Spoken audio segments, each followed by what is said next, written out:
The snow made Greyhaven House look peaceful, but everyone in Hollow Creek knew to stay away. Caleb Rowan bought it because a betrayed Navy SEAL with little left does not get to be picky. He wanted silence, an old roof, and one loyal German shepherd beside him. But on the first cold night, Bishop stopped in the kitchen and listened to something beneath the floor. 3 faint knocks rose from the darkness below. What Caleb found under that house was not a ghost, but a woman the town had tried to erase. Stay with this story, and if it moves you, please like, subscribe, and help this channel reach 1,000 subscribers so more stories like this can be told. The morning Caleb Rowan left the city, winter looked almost innocent.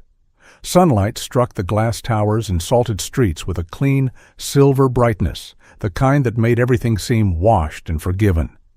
The snow piled along the sidewalks glittered as if the world had dressed itself for a ceremony. Caleb knew better. Some mornings did not bless a man. Some mornings only made the wreckage easier to see. His old pickup waited at the curb with its engine trembling faintly in the cold. In the bed were 2 duffel bags, a toolbox, a rolled sleeping bag, a plastic crate of canned food, and the last pieces of a life that had once taken up an entire house. Beside the passenger door stood Bishop. The German shepherd watched the street with solemn amber eyes, his black and gold coat ruffling in the bitter wind. His back carried a dark saddle of fur, broad and strong, while the gold along his chest and legs caught the winter light like old honey. One edge of his right ear bore a small scar, a missing notch that gave him a permanently thoughtful look, as if he had once argued with fate and taken a souvenir. "Yeah," Caleb muttered, opening the door for him. "I know, not exactly a parade." Bishop climbed in without enthusiasm and settled on the seat, harness creaking softly. He looked straight ahead, refusing to waste judgment on the obvious. Caleb almost smiled. Almost. At 52, Caleb still carried himself like a man who had been trained to make no unnecessary movement. He stood a little over 6 feet, lean but strong through the shoulders, his body hardened not by vanity, but by use. His jaw was square, clean-shaven, and too tightly held. His dark hair, cut in a neat undercut, showed silver at both temples. The gray had come early, then stayed like frost on a roof that never fully thawed. He wore the olive-drab combat shirt he had kept after leaving the teams, close-fitting through the torso, camouflage sleeves faded by years of weather and washing, dark horizontal bands circling the upper arms. The shirt was no costume. Caleb had removed every patch that once told the world who he had been. Still, the fabric remembered. So did his posture. So did the old military watch with the scratched face and frayed olive strap on his wrist. Behind him, on the 10th floor of a building with polished stone floors and silent elevators, lawyers were still turning pain into paragraphs. The divorce papers called it a civil settlement. Caleb had read that phrase twice. Civil. As if betrayal became polite when stamped and filed. His wife had not simply fallen in love with another man. That would have hurt, but pain alone was honest. No, she had prepared. Quietly. Efficiently. While Caleb was still trying to understand why her laugh had changed, why she no longer met his eyes over coffee, she had been moving assets through business accounts, shifting ownership, letting attorneys build walls around money he had thought belonged to both of them. By the time Caleb saw the trap, the jaws were already closed. His own lawyer, Martin Kell, had told him he could fight. Martin was old, sharp, and tired in the way decent lawyers became when they had spent too many years watching people weaponize love. "You have grounds," Martin had said. "You also have the stomach for another 12 months of this?" Caleb had looked at the folder on the table. Bank statements, transfers, emails, affidavits, words for wounds. "No," he had answered. So he took the truck, a few tools, a thin remainder of cash. Bishop. The house he had repaired with his own hands was gone. The kitchen where his wife once danced barefoot while rain hit the windows was gone. The porch he had rebuilt one summer after coming home from deployment was gone. Or worse, it still existed, but no longer belonged to the memory he had built around it. That was the strange cruelty of betrayal. It did not only steal the future, it reached backward with dirty fingers and touched every beautiful thing. Caleb got into the truck and closed the door. Bishop turned his head and looked at him. "What?" Caleb said. The dog blinked once. "Right. Drive first. Fall apart later." The engine groaned, then caught. Caleb pulled away from the curb and did not look up at the apartment windows.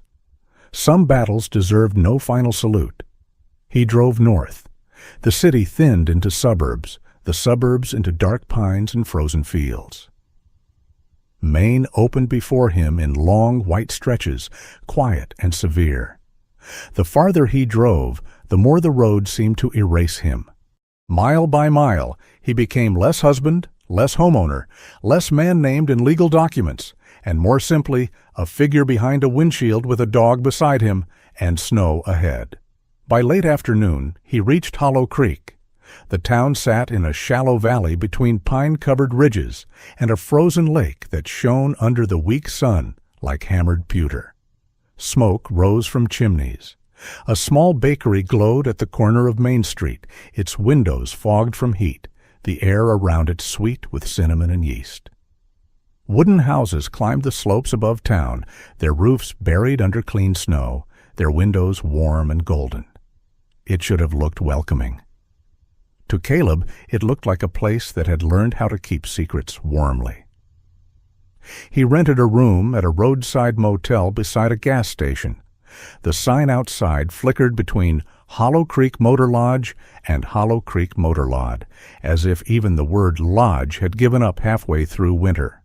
The room smelled of old carpet, pine cleaner, and a heater fighting with heroic futility. Caleb set his bags near the bed. Bishop inspected the room with grave professionalism. Door, window, bathroom, heater, bedspread, suspicious corner behind the chair. Finding no immediate enemy except the carpet pattern, he circled twice and lay down, facing the door. "You're adjusting well," Caleb said. Bishop sighed. In the days that followed, Caleb worked because work was simpler than memory. He shoveled snow from storefronts before sunrise. He split wood behind a feed supply shop until his palms stung through his gloves. He repaired a sagging fence for a widow who paid him in cash and a jar of pickled beans.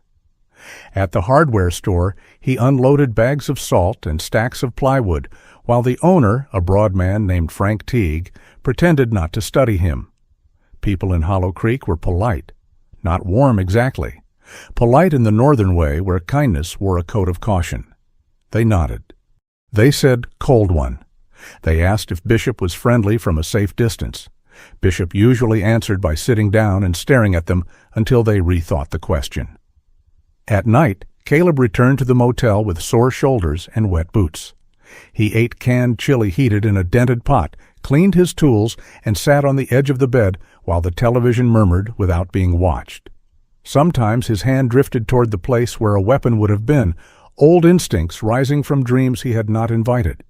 Every time, Bishop noticed. The dog would rise silently, cross the room, and place his muzzle on Caleb's wrist.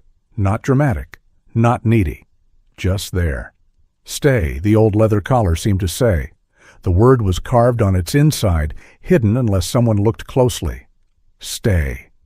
Caleb would breathe until the room returned, until the motel heater became a heater again and not distant machinery, until snow against the window became snow and not static. Bishop never hurried him. That was the gift animals had over people. They did not demand a man explain his ruins before sitting beside him in them. One morning, Frank at the hardware store mentioned a house. "Place out by North Ridge Road," he said, sliding Caleb a receipt. "Needs work. Cheap." "How cheap?" Frank named a number so low, Caleb thought he had misheard. "That's not a price," Caleb said. "That's a warning label." Frank looked toward the front windows, where snow blew in bright sheets across the street. Some folks say things. Folks usually do. This place earns it.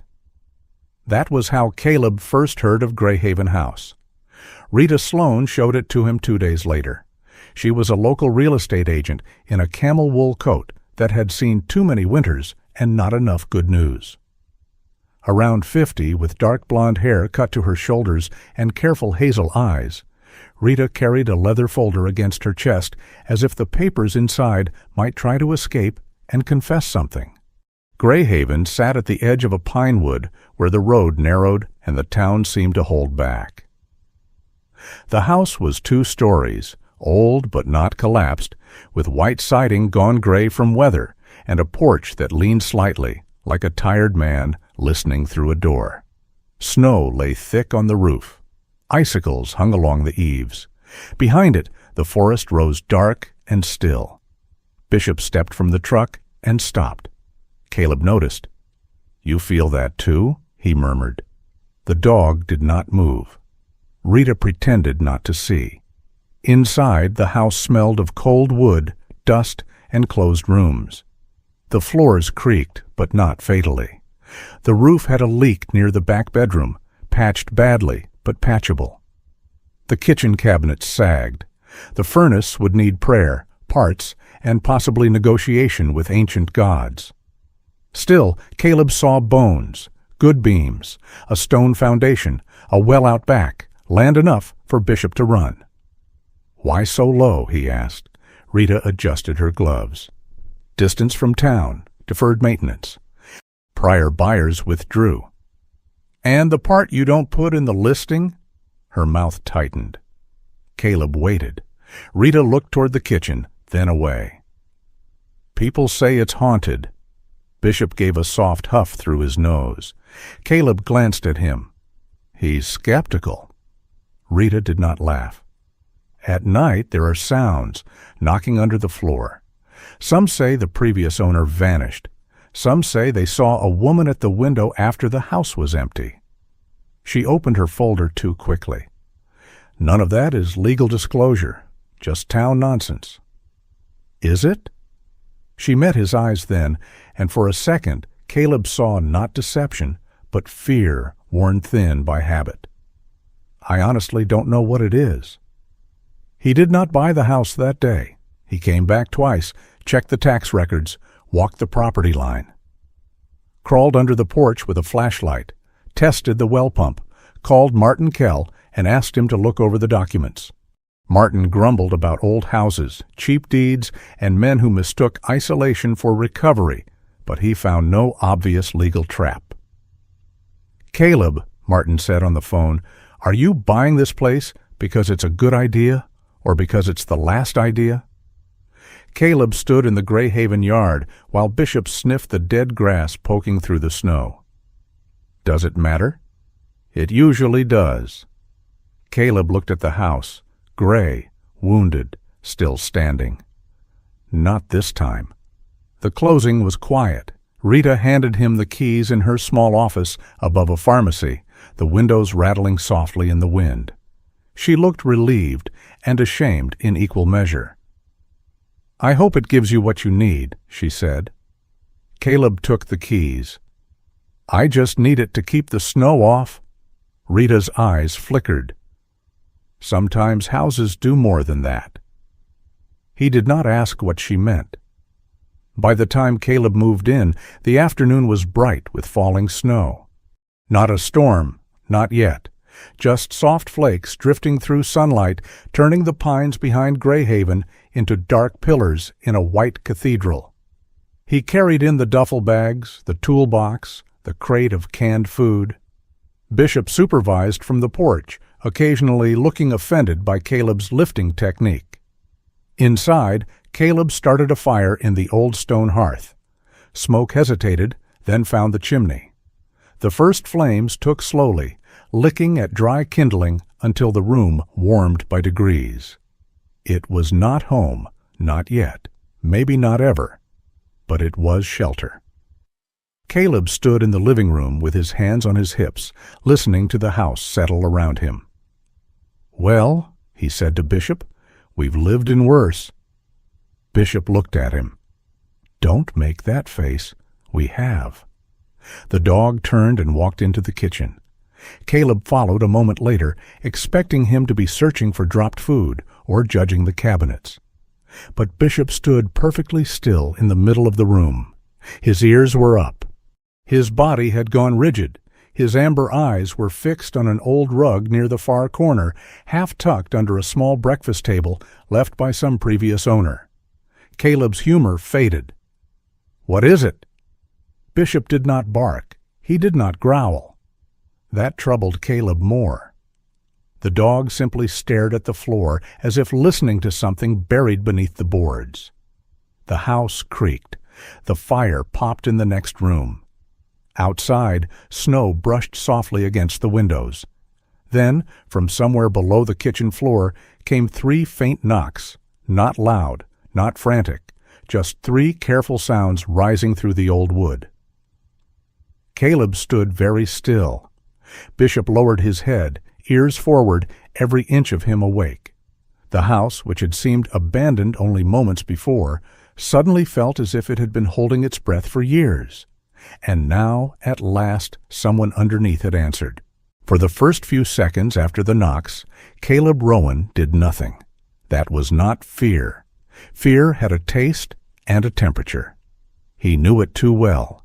Fear made the mouth metallic, sharpened the edges of the room, turned every shadow into a possible hand.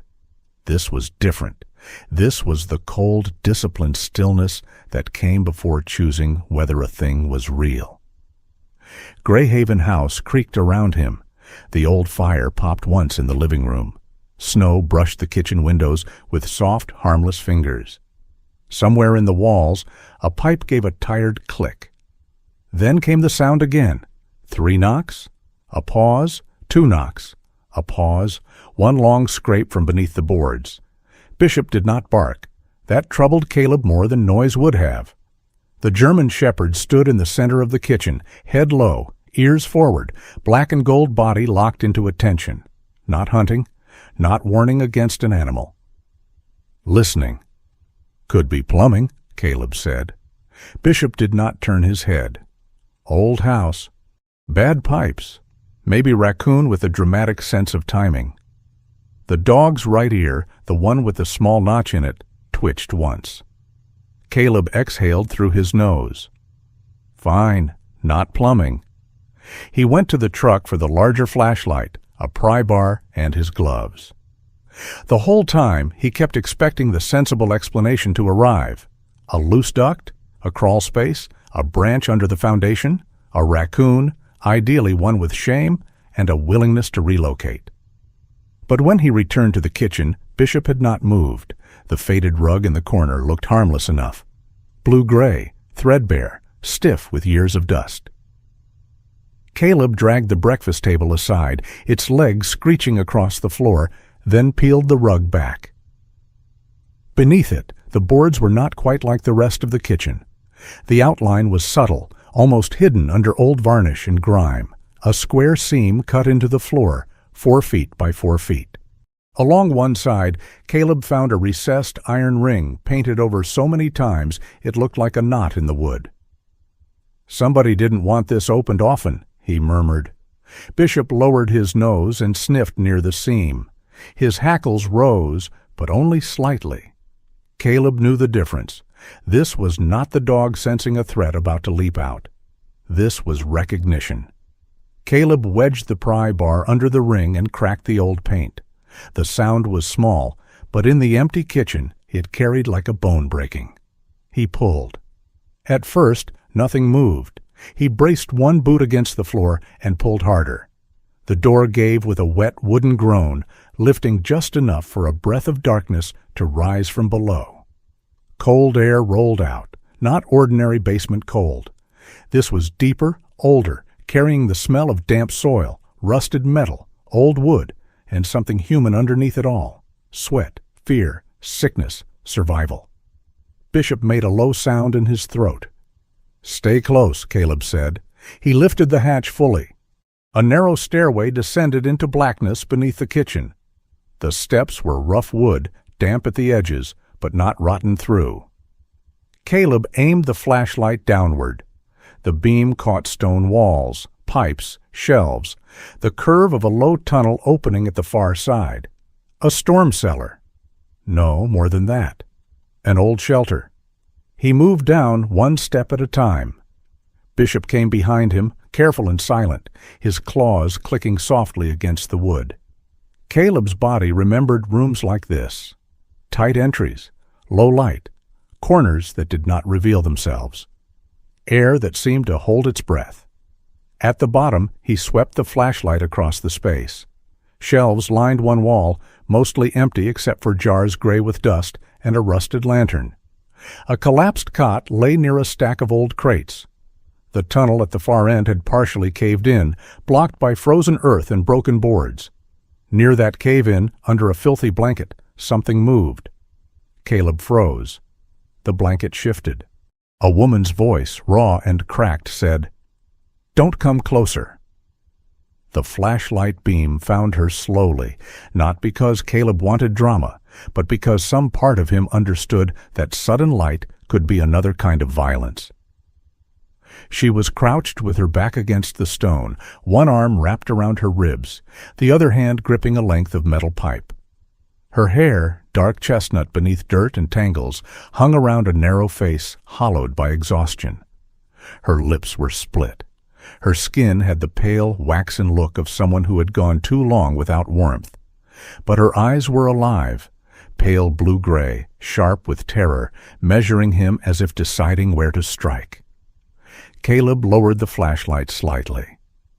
"My name is Caleb," he said. "I own the house now." Her grip tightened on the pipe. "No one owns this house?" That was not the answer he expected. Bishop moved beside him. The woman flinched hard, lifting the pipe. "Easy," Caleb said, more to the dog than to her. Bishop stopped immediately. The woman stared at the German shepherd. Something changed in her face. Not trust, not peace, but recognition of a different kind of danger. Animals did not usually lie for committees. They did not file reports, whisper through courthouse halls, or smile while signing away a person's life. "He yours?" she rasped. "Mostly," Caleb said. "He has opinions about ownership." Bishop sat. The woman blinked, confused by the dignity of it. Caleb took off one glove slowly and set it on the floor, then placed the pry bar beside it. "I'm not here to hurt you." "That's what people say when they need you calm." "True." Caleb crouched, keeping distance between them. "So don't be calm yet. Just breathe." The woman gave a thin, humorless laugh that turned into a cough. She curled forward, pain crossing her face. "How long have you been down here?" Caleb asked. She looked toward the blocked tunnel. "This time?"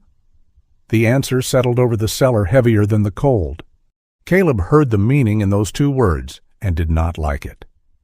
"This time," he repeated. 4 days, maybe 5. The back line collapsed after the thaw and freeze. I had food." Her eyes flicked to a torn canvas bag near her foot. "Not enough." "You've been using the Knox." "I didn't know who bought it." Her voice weakened, then sharpened again from habit. "Could have been one of them." "One of who?" She stared at him as if that question alone proved he had not lived in Hollow Creek long enough to understand the local weather. "If I tell you, you'll decide whether I sound crazy." "I've heard a lot of crazy that turned out to be command policy." That pulled the smallest reaction from her, almost a laugh, but it died before becoming sound.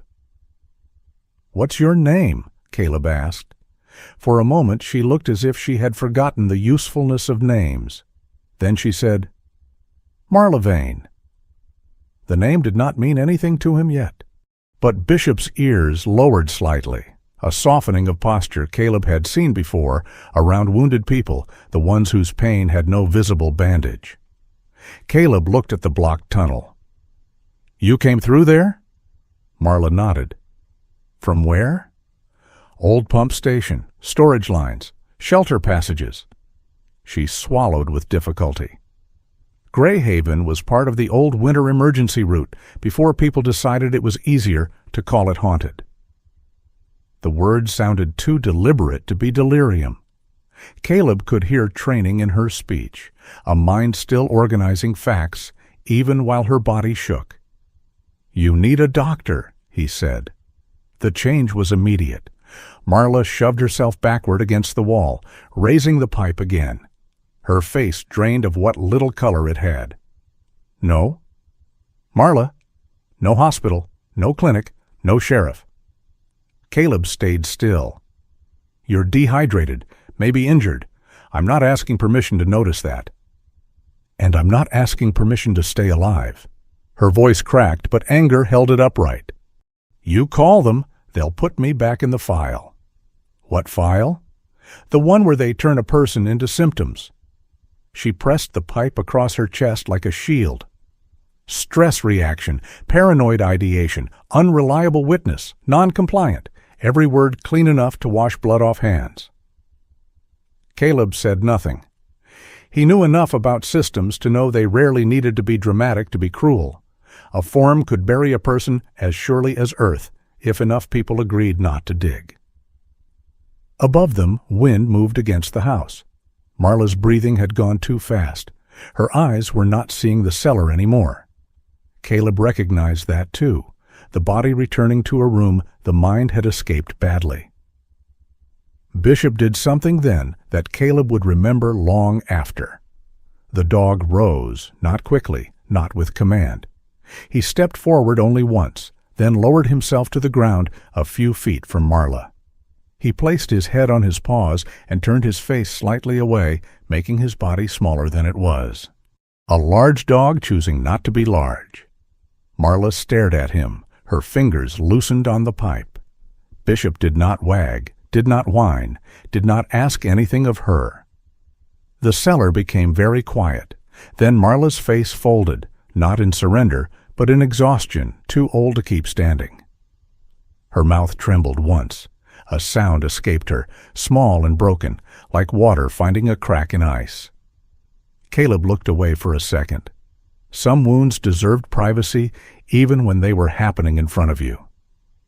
"Here's what we're going to do," he said softly. "I'm going upstairs. I'm getting water, blankets, food. You can keep the pipe.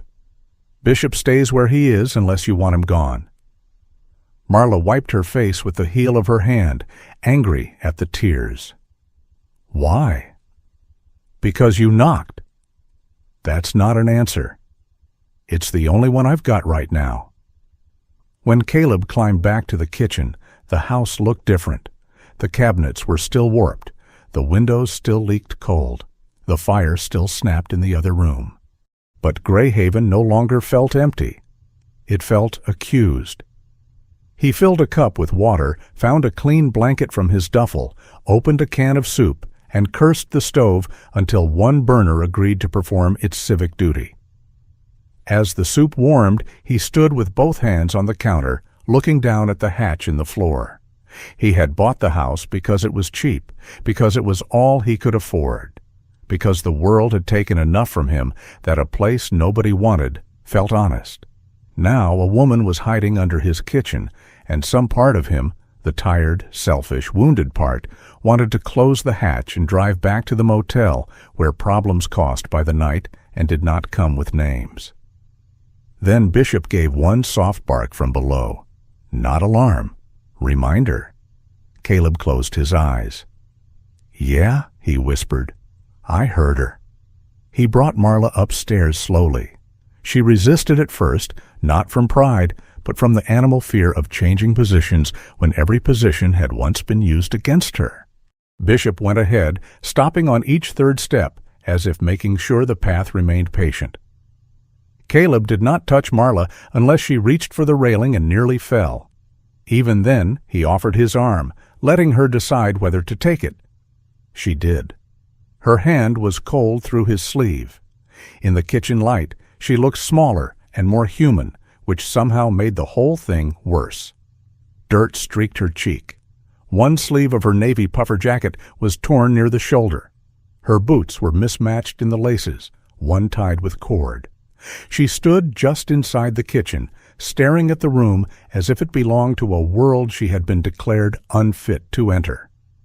Caleb set the blanket on a chair near the living room fire. "Sit if you want, stand if that feels safer." She looked at him then, really looked. "You talk like someone who knows the difference." He did not answer. She sat. The first spoonful of soup made her close her eyes. Not with pleasure exactly, but with the shock of warmth. Caleb turned away and busied himself with the fire because watching a starving person remember food felt too intimate. Bishop lay between Marla and the front door. He did not sleep. For the next hour, Caleb asked almost nothing. He learned only fragments because fragments were all she could give. She had not lived beneath Greyhaven for years. That was town legend wearing a dirty coat. She had moved through abandoned places on the edges of Hollow Creek, sleeping where she could, never staying long. The cellar beneath Greyhaven connected to old passages used decades ago for winter emergencies, back when storms cut roads and people still believed preparation was cheaper than regret. The tunnel had collapsed after a cycle of thaw, rain, and sudden freeze. She had been trapped with 2 bottles of water, 3 protein bars, a dying flashlight, and the hope that whoever now owned the house would not be one of the people who wanted her quiet. "Why not leave Hollow Creek?" Caleb asked once. Marla stared into the fire. "Because they took my name here." He understood that more than he wanted to. Near midnight, Caleb offered her the small downstairs room. She refused the door closed. He left it open. He put a chair nearby for himself, but she shook her head. "Don't guard me." "I wasn't." "You were." "Fair." He moved the chair farther away. Bishop, however, took position in the hallway without consulting either of them. Marla watched him settle down, his body angled so he could see the front door and her room at the same time. "He always do that?" she asked. "Make decisions for everyone?" A faint line appeared at the corner of her mouth. "Yes." "Constantly." It was not a laugh, but it was the first thing in the house that sounded like one. By morning, snow had polished Hollow Creek into postcard beauty again. Caleb left Marla with water, bread, a blanket, and Bishop's stern supervision while he drove into town. She did not like him going. She liked less the idea of him asking questions. But she did not stop him. The diner sat near the center of Main Street, windows fogged from heat, a bell over the door giving a tired jingle when Caleb stepped inside. The smell of coffee, bacon, and fried potatoes wrapped around him. Conversation thinned when people saw him, not stopped. Hollow Creek was too polite for that, but thinned. Behind the counter, Dottie Mercer poured coffee with the authority of a woman who had ruled that stretch of Formica longer than some local officials had been alive. She was short, solid, silver-brown hair pinned up messily, a dish towel thrown over one shoulder like a banner from a very practical kingdom. Her eyes were dark, quick, and unimpressed by nearly everything. "You're the man who bought Greyhaven," she said. "Caleb Rowan." "I didn't ask yet." He sat at the counter. "You were going to." Dottie gave him a look that might have killed a weaker man before breakfast. Then she poured coffee into a mug and set it down. "You eat?" "Sometimes." "Dangerous habit, skipping it." "I'll risk it." She shouted toward the kitchen, "Eggs and toast for the haunted house man." A few locals glanced over. One older man pretended to read a newspaper upside down. Caleb wrapped both hands around the mug. "I need to ask about someone." Dottie's towel stopped moving. He kept his voice low. "Marla Vane." The diner changed. It was subtle, but Caleb felt it. Forks paused. A booth near the window went quiet. The man with the upside-down paper suddenly found the correct orientation very important. Dottie set the coffee pot down. Her face did not soften. It hardened in a sadder direction. "You don't want to throw that name around in here," she said. "I'm not throwing it." "No, You're holding it like a lit match in a room full of old curtains." "Then tell me why the curtains are so dry." For a moment, Caleb thought she might tell him to leave. Instead, Dottie leaned closer. Her voice dropped so low the coffee machine nearly covered it. That woman was not always what people say she became. "What do people say?" Dottie's mouth tightened. "Whatever lets them sleep." Caleb waited. Dottie looked past him toward the snowy street, toward the neat little town with its bakery steam and wreaths still hanging in windows. "Hollow Creek is a sweet place if you know where not to step." "And Marla stepped wrong?" "No."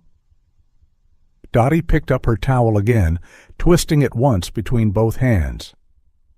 "She pointed down."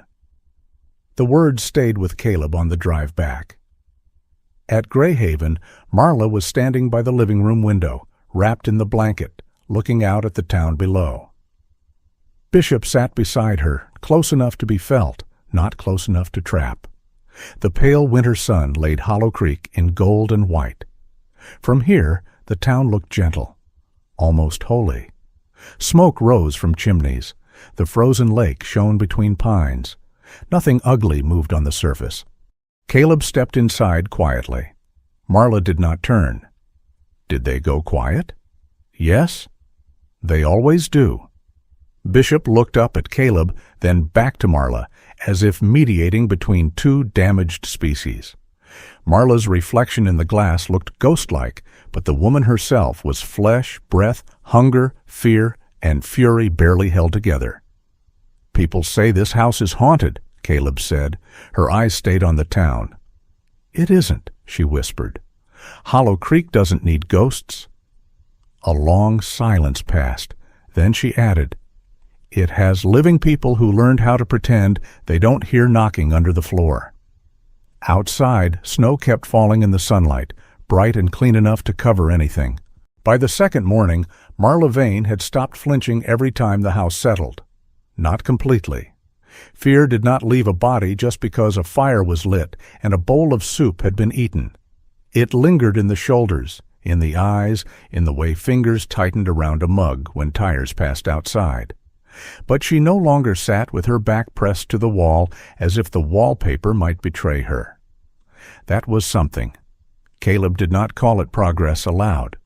Progress was a word people used when they wanted pain to hurry up and become useful. Marla sat at the kitchen table, wrapped in a gray wool blanket Dottie Mercer had left on the porch before sunrise, along with a pot of stew and a note that read, "Eat before both of you become ghosts." Dottie had not knocked. Caleb suspected mercy embarrassed her when performed directly. Bishop lay beneath the table, not quite touching Marla's boots, close enough that she could feel the warmth of him. The German shepherd had adopted a position between Caleb and Marla as if the table were a diplomatic border, and he had been appointed ambassador by some ancient kingdom of dogs. Marla watched Caleb pour coffee. "You asked about me," she said. It was not a question. "At the diner," Caleb said. "Then you saw it." "Saw what?" "The town turning into furniture." Caleb leaned against the counter, mug in hand. "They got quiet." "That's what I mean." Her voice was stronger today, though still rough at the edges. The fire in the living room gave the old house a pulse.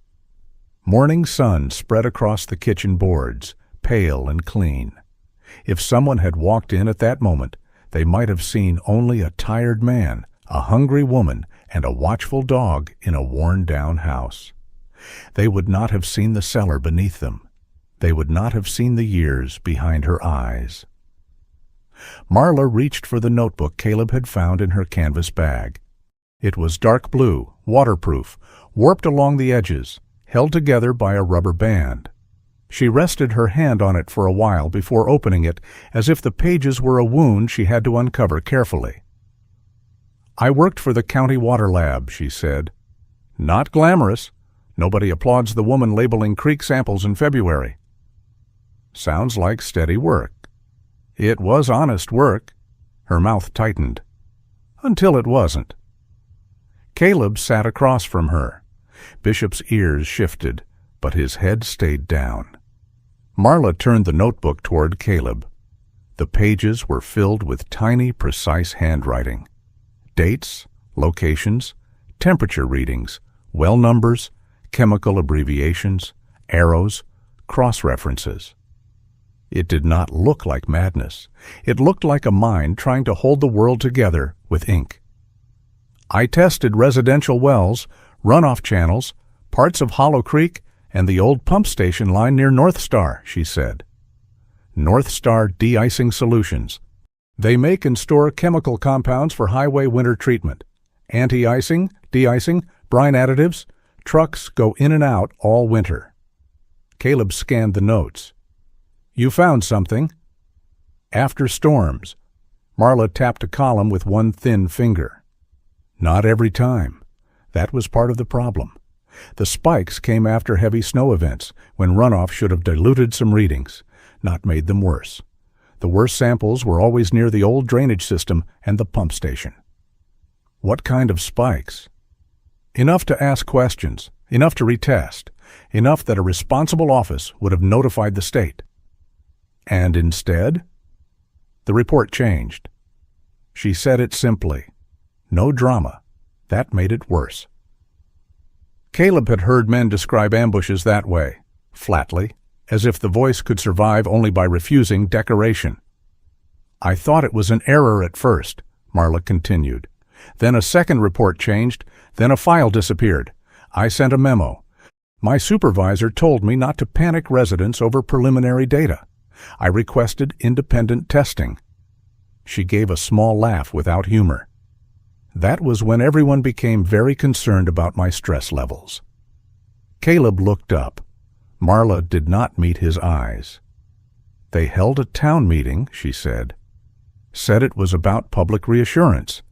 They put me at a folding table in front of half the town. Mayor Crane smiled like he was blessing a church picnic. A North Star consultant asked questions so technical they sounded neutral unless you knew they were traps. Then someone brought up my medical leave from years before. What medical leave? My mother died. I took 6 weeks. Apparently grief becomes a diagnosis if the right person needs it. Her thumb pressed into the notebook cover. I raised my voice. Once, maybe twice. Someone filmed 15 seconds. That clip went everywhere by morning. What did it show? Me saying they were poisoning people? Were they? Marla looked at him then.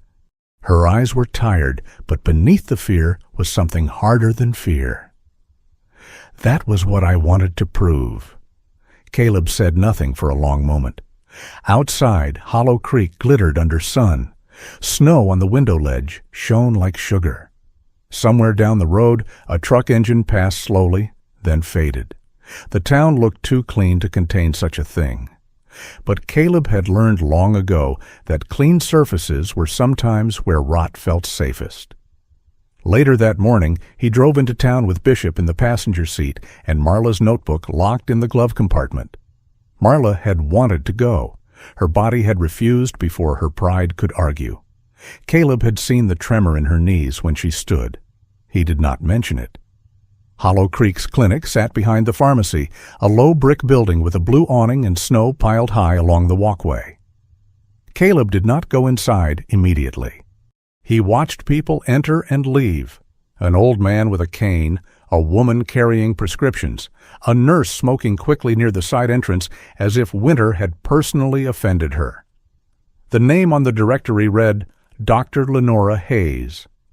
Marla had written it on a scrap of paper and then crossed it out 3 times before giving it to him. Inside, the clinic smelled of antiseptic, wet wool, and old magazines. A receptionist asked if he had an appointment. Caleb said no. Bishop sat by his leg with such solemn calm that the receptionist lowered her voice without realizing it. Dr. Lenora Hayes came out after 15 minutes. She was in her mid-50s, slight and tired-looking, with silver-brown hair cut in a neat bob and narrow glasses that made her eyes appear even paler. She looked at Caleb first, then at Bishop, then at the hallway behind him, as if expecting a ghost to step out from an exam room. "You're the man from Greyhaven," she said. "Caleb Rowan." Her fingers moved to her glasses. She took them off, wiped them with a cloth, then put them back on, though they had not been dirty. "You should make an appointment if you need care. I'm asking about Marla Vane." The color did not leave her face all at once. It retreated slowly, like water draining from a basin. "I can't discuss patients."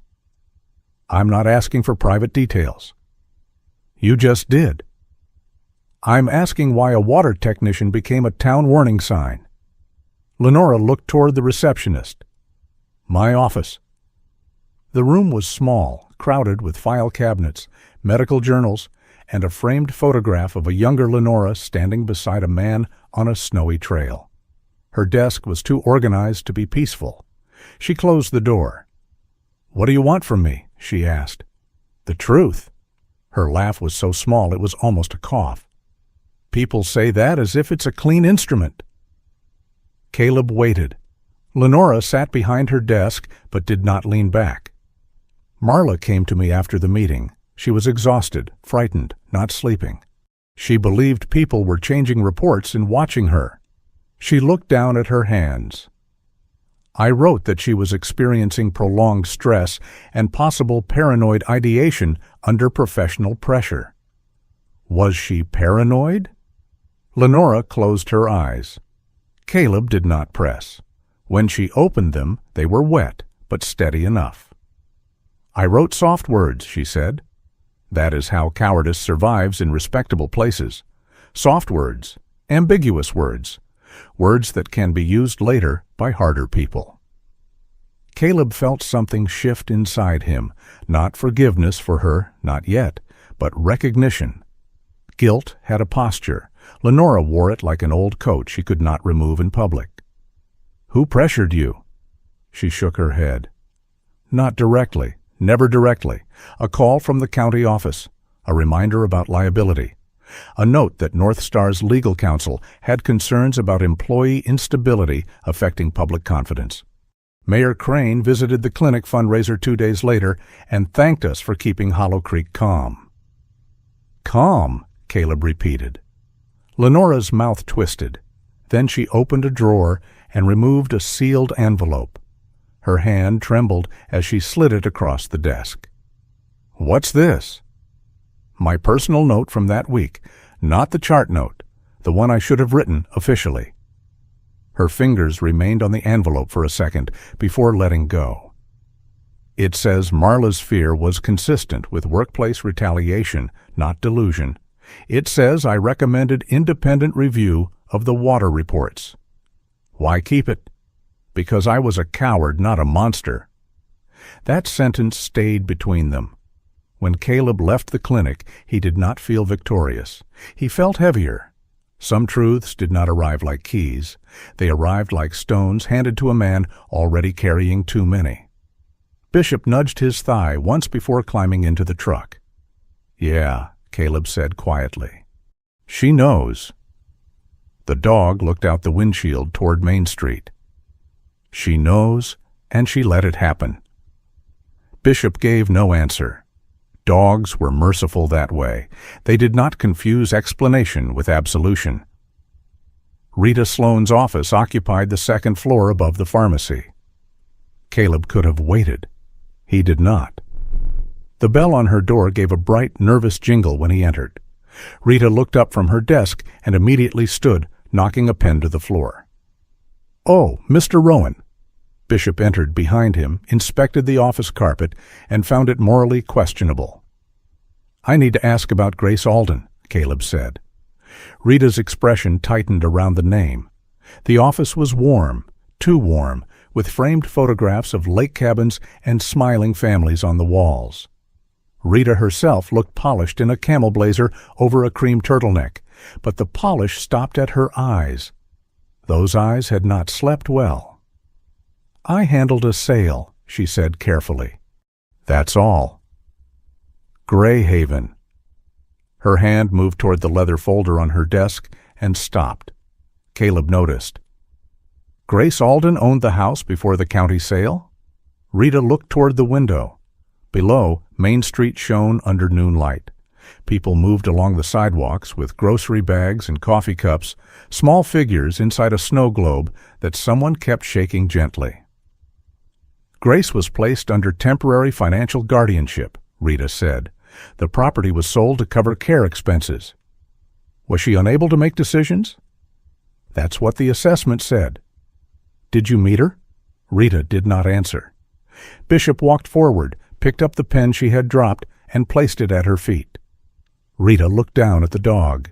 The absurd courtesy of it broke something small in her face. She knew my name, Rita whispered, when I brought the papers.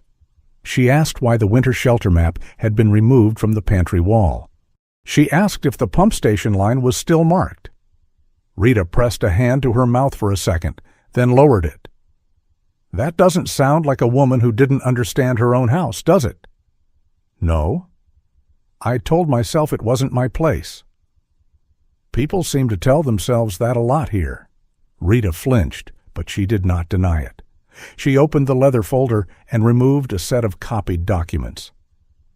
The guardianship company was called North County Care Administration, on paper, independent, but the attorney who filed the emergency petition also represented a contractor tied to North Star.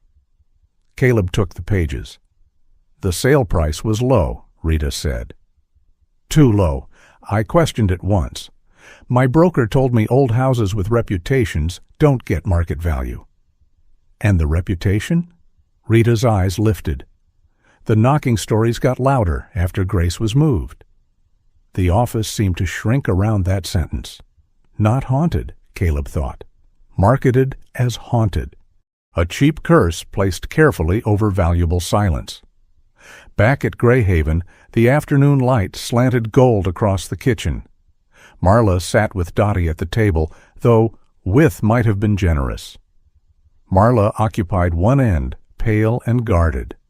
Dottie occupied the other like a general unwilling to admit she had brought reinforcements in the form of biscuits. I said eat, Dottie told Marla as Caleb entered. Not stare at it until it confesses. Marla looked up. Food doesn't confess. In this town, you take what you can get. Caleb set Lenora's envelope and Rita's documents on the table. Marla stared at them. Her hand moved toward the envelope, then stopped. Bishop lay down between her chair and Caleb's, his body forming a warm bridge beneath the table. Not guarding now, connecting. Marla opened Lenora's note first. Caleb watched her read. No explosion came. No tears. Her face remained still in the terrible way of someone who had imagined vindication so many times that the real thing felt almost unreal. She knew, Marla said. Yes. Marla folded the paper with careful hands. I wanted to hate her forever. You still can. That earned him a glance. Caleb shrugged. Doesn't expire. Dottie snorted despite herself. Well, there's your inspirational speech. For the first time, a small, bitter smile touched Marla's face. It vanished quickly, but it had existed. Then Caleb showed her Grace's documents. Marla leaned closer. The room changed as she read, her exhaustion burning away under concentration. The frightened woman from the cellar receded. In her place sat someone who knew maps, signatures, reports, systems, the hidden plumbing of corruption. Grace knew the tunnels, Marla said.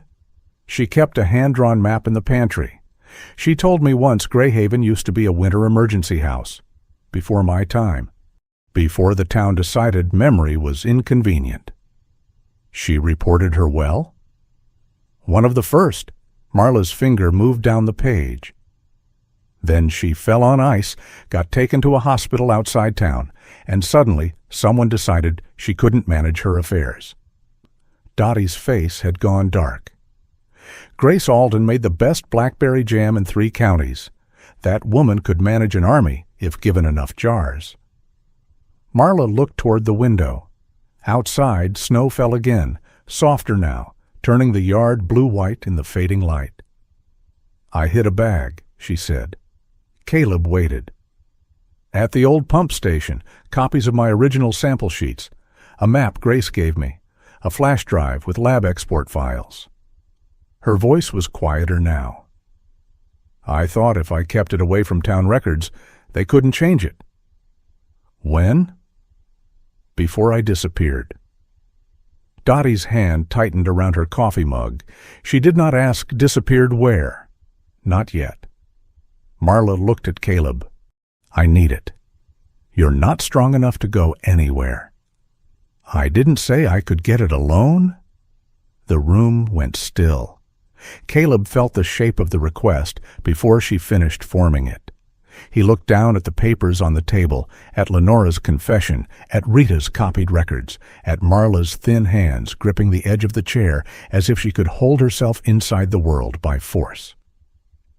He thought of lawyers, signatures, assets moved in secret.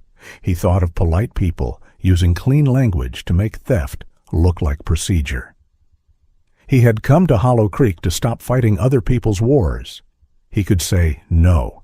A man was allowed to be tired. That night, he almost did. After Dottie left and Marla retreated to the downstairs room, Caleb stood at the kitchen sink, staring into darkness beyond the glass. His reflection looked back at him. Hard jaw, silver at the temples, eyes too old for the face around them. He had survived by knowing when to leave. Leave the burning vehicle. Leave the exposed position. Leave the marriage once the truth had become a locked door. Leaving had kept him alive. Then tires rolled slowly past the house, not fast, not lost, slow enough to be curious, slow enough to count windows. In the hallway, Marla cried out in her sleep. It was not loud. That made it worse. Bishop was on his feet before Caleb moved. The German shepherd crossed to the front door and stood there, silent, body squared to the dark, amber eyes fixed through the wood. No growl, no drama, only certainty. Caleb went to the window in time to see taillights fading down the road. Behind him, Marla stood in the doorway wrapped in Dottie's blanket, one hand pressed against the frame to steady herself. Her face was white. "They used to do that," she whispered, "before people started saying I was making things up." Caleb looked at the empty road. Something inside him settled, not peacefully, but into place. He could leave. Yes, he could also become one more man who heard knocking beneath the floor and decided the rug looked better where it was. "Tomorrow," he said. Marla's eyes moved to him. "We look at the pump station tomorrow, not alone, not stupid. We do it right." For a moment, she looked as if she did not know where to put relief. Then she nodded once. Bishop remained at the door long after the road went quiet. Before dawn, Marla gave Caleb the list. It was written on folded paper gone soft from being handled too often. Names, addresses, dates, symptoms, wells, notes in the margins, Grace Alden, Dottie's brother, Samuel Mercer, Warren Pike's wife, Elise. Others Caleb did not know yet.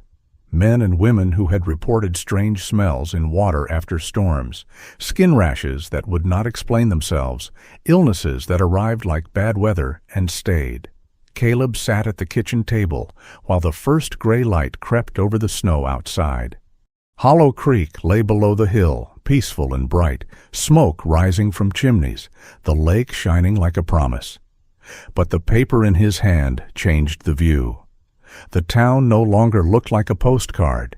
It looked like a well covered with fresh snow. And somewhere beneath the clear surface, something had begun to rot. The pump station looked harmless in daylight. That was the first thing Caleb hated about it. The old brick building sat below the north ridge, where the pine woods sloped toward the frozen creek. Snow softened every edge of it. Ice hung from the roof in clear teeth. A red metal sign, nearly buried under frost, still read, "Hollow Creek Municipal Pump Service," though the paint had peeled so badly the words seemed to be losing their memory. Morning sun scattered across the snow, bright enough to make the world look innocent. Marla stood beside Caleb's truck with her hood up and both hands buried in the pockets of Dottie's borrowed coat. She had insisted on coming. Caleb had argued. She had listened to him with the flat patience of a woman who had survived worse than male caution. "If I collapse," she had said, "you can say you were right. That's not as rewarding as people think." It is for men. Bishop had sneezed once, which Caleb chose not to interpret as agreement. Now the German shepherd stood before the station's rusted side door, body angled toward the wind, black and gold coat rippling under the olive harness. He sniffed once along the lower seam of the door and stopped. Caleb saw it. The dog did not pull back. He did not growl, but the line of his spine changed, tighter, lower. A soldier reading the ground before the ambush opened its mouth. "What?" Caleb asked. Bishop looked toward the door, then back at Caleb. Marla swallowed. "He smells it." "Smells what?" She did not answer right away. The wind carried the faint scent toward him then, thin but wrong beneath the cold. Chemical bitterness, old mud, something sharp enough to make the back of his throat tense. Marla's face tightened. "That?" Caleb cut the old chain with bolt cutters from his truck. The links fell into the snow with a dull clatter. He pushed the door open. The pump station exhaled. Inside, the air was colder than outside because it had not moved in years. Caleb's flashlight swept over cracked tile, rusted pipes, a control panel with missing switches, old warning labels curling at the corners. Sunlight entered through high, dirty windows and narrow bars, turning dust into slow-falling ash. Marla stepped in after him and went still.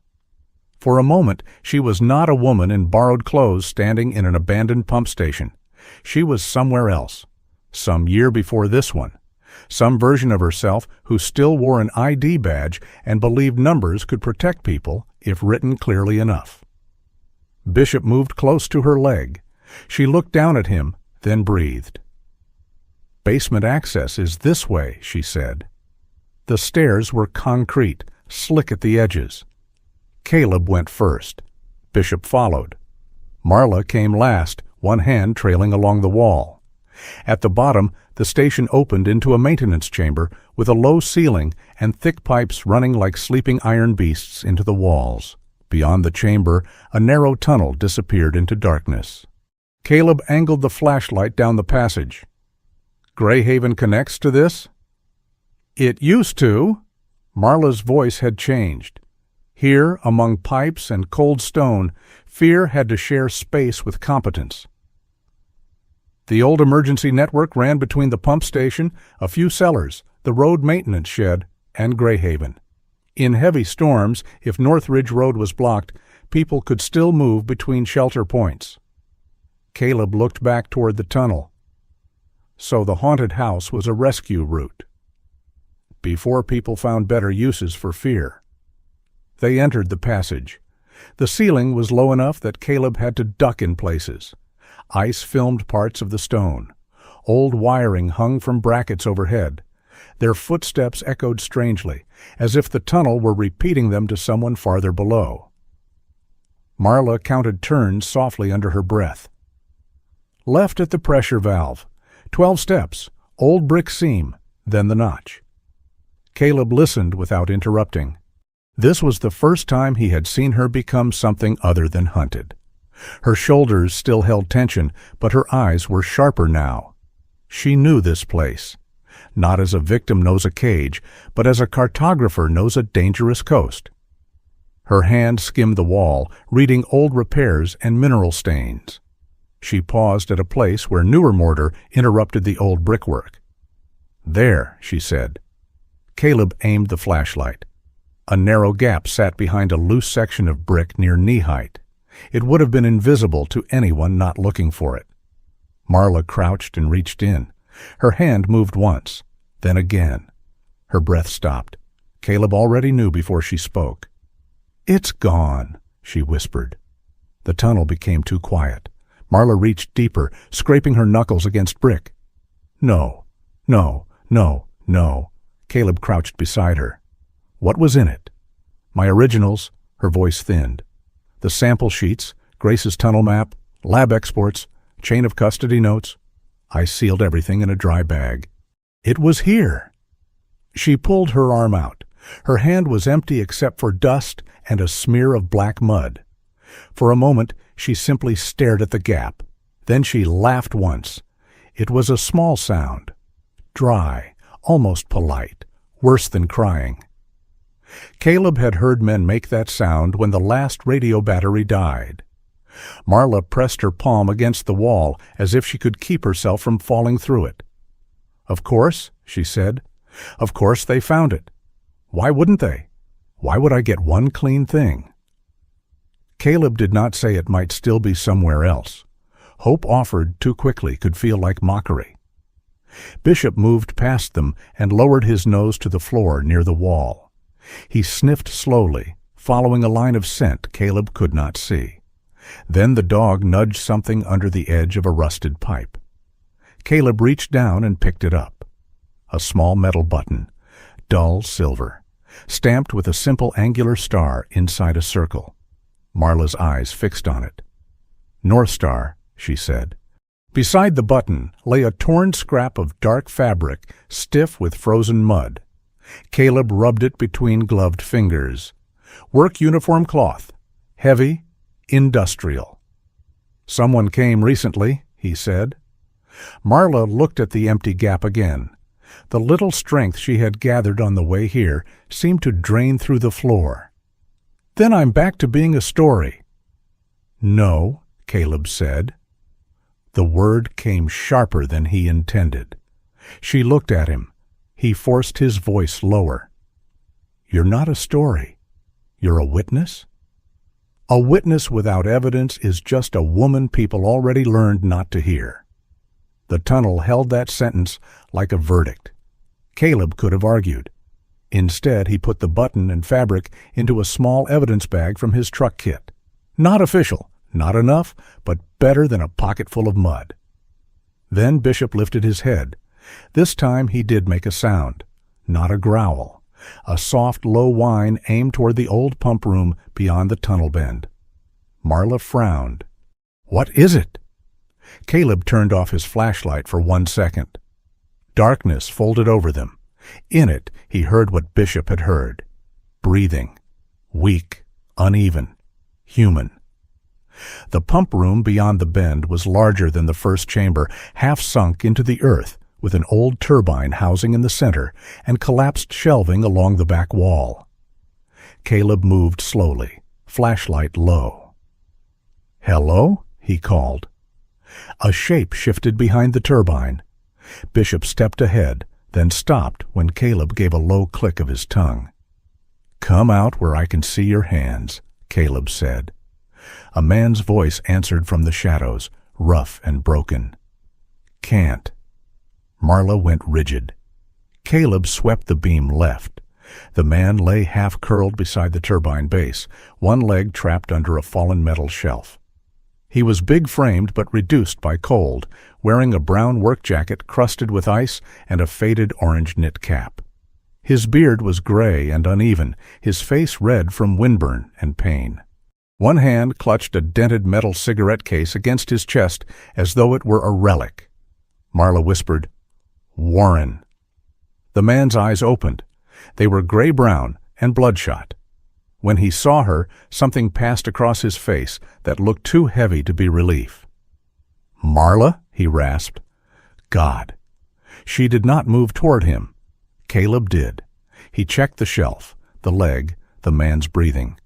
No visible major bleeding, likely bruising, maybe a fracture. Hypothermia beginning, but not beyond reach. You know him? Caleb asked. Marla's voice hardened. I knew who he used to be. The man swallowed. I deserve that. You deserve more than that. I know. Caleb looked between them. Name. Warren Pike, the man said. Used to work maintenance at North Star. Marla laughed again, but this one had teeth. Used to help me pull samples, too, until he disappeared when I needed someone to confirm them. Warren closed his eyes. They had my wife's treatment tied up in company insurance.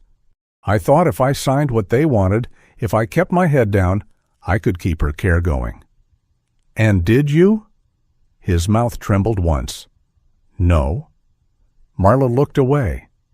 Caleb worked the shelf loose enough to free Warren's leg. The man groaned, but did not cry out. Bishop stood close, watching him with grave suspicion. "Why are you here?" Caleb asked. Warren gave a weak nod toward the tunnel. "Same reason you are. Heard she was alive. Heard someone bought Greyhaven. Figured if Marla came back, she'd come for the bag." "You took it?" "No." He coughed, then winced. "Came to see if it was still there. It was gone before me. Crowley's people, most likely." "Evan Crowley?" Marla asked. Warren opened his eyes. The fear in them was answer enough. Caleb pulled a thermal blanket from his pack and wrapped it around Warren's shoulders. "Talk." Warren's laugh scraped like gravel. "That's what I came to do before the shelf decided justice needed help." He looked at Marla, not Caleb. "North Star didn't just leak," he said. "Leaks are accidents. This was scheduled." Marla went very still. Warren continued, words slow but gathering force, as if confession had waited years to breathe. "Winter storm nights, roads closed, inspectors delayed. Old drainage line open from the service yard. Waste brine, solvent mix, rinse water from storage tanks. Not every week. Not enough to be easy. Enough to save disposal costs. Enough to poison the places nobody rich had. Wells." Caleb felt the pump room narrow around them. "Crowley ordered it?" he asked. "Crowley ran operations. Nothing moved without him knowing. Hollis knew enough." "Mayor Crane?" Warren nodded. "He didn't want details. Men like that don't ask for details. They ask if it's handled." Marla's voice was low. "He told everyone I was unstable." "He told himself you were dangerous," Warren said. "There's a difference. Maybe not to you, but it mattered to him. Hollow Creek was broke before North Star expanded. People were leaving, storefronts empty, roads bad. North Star paid for plows, heat grants, adult job training, festival lights. Hollis believed one scandal would kill the town.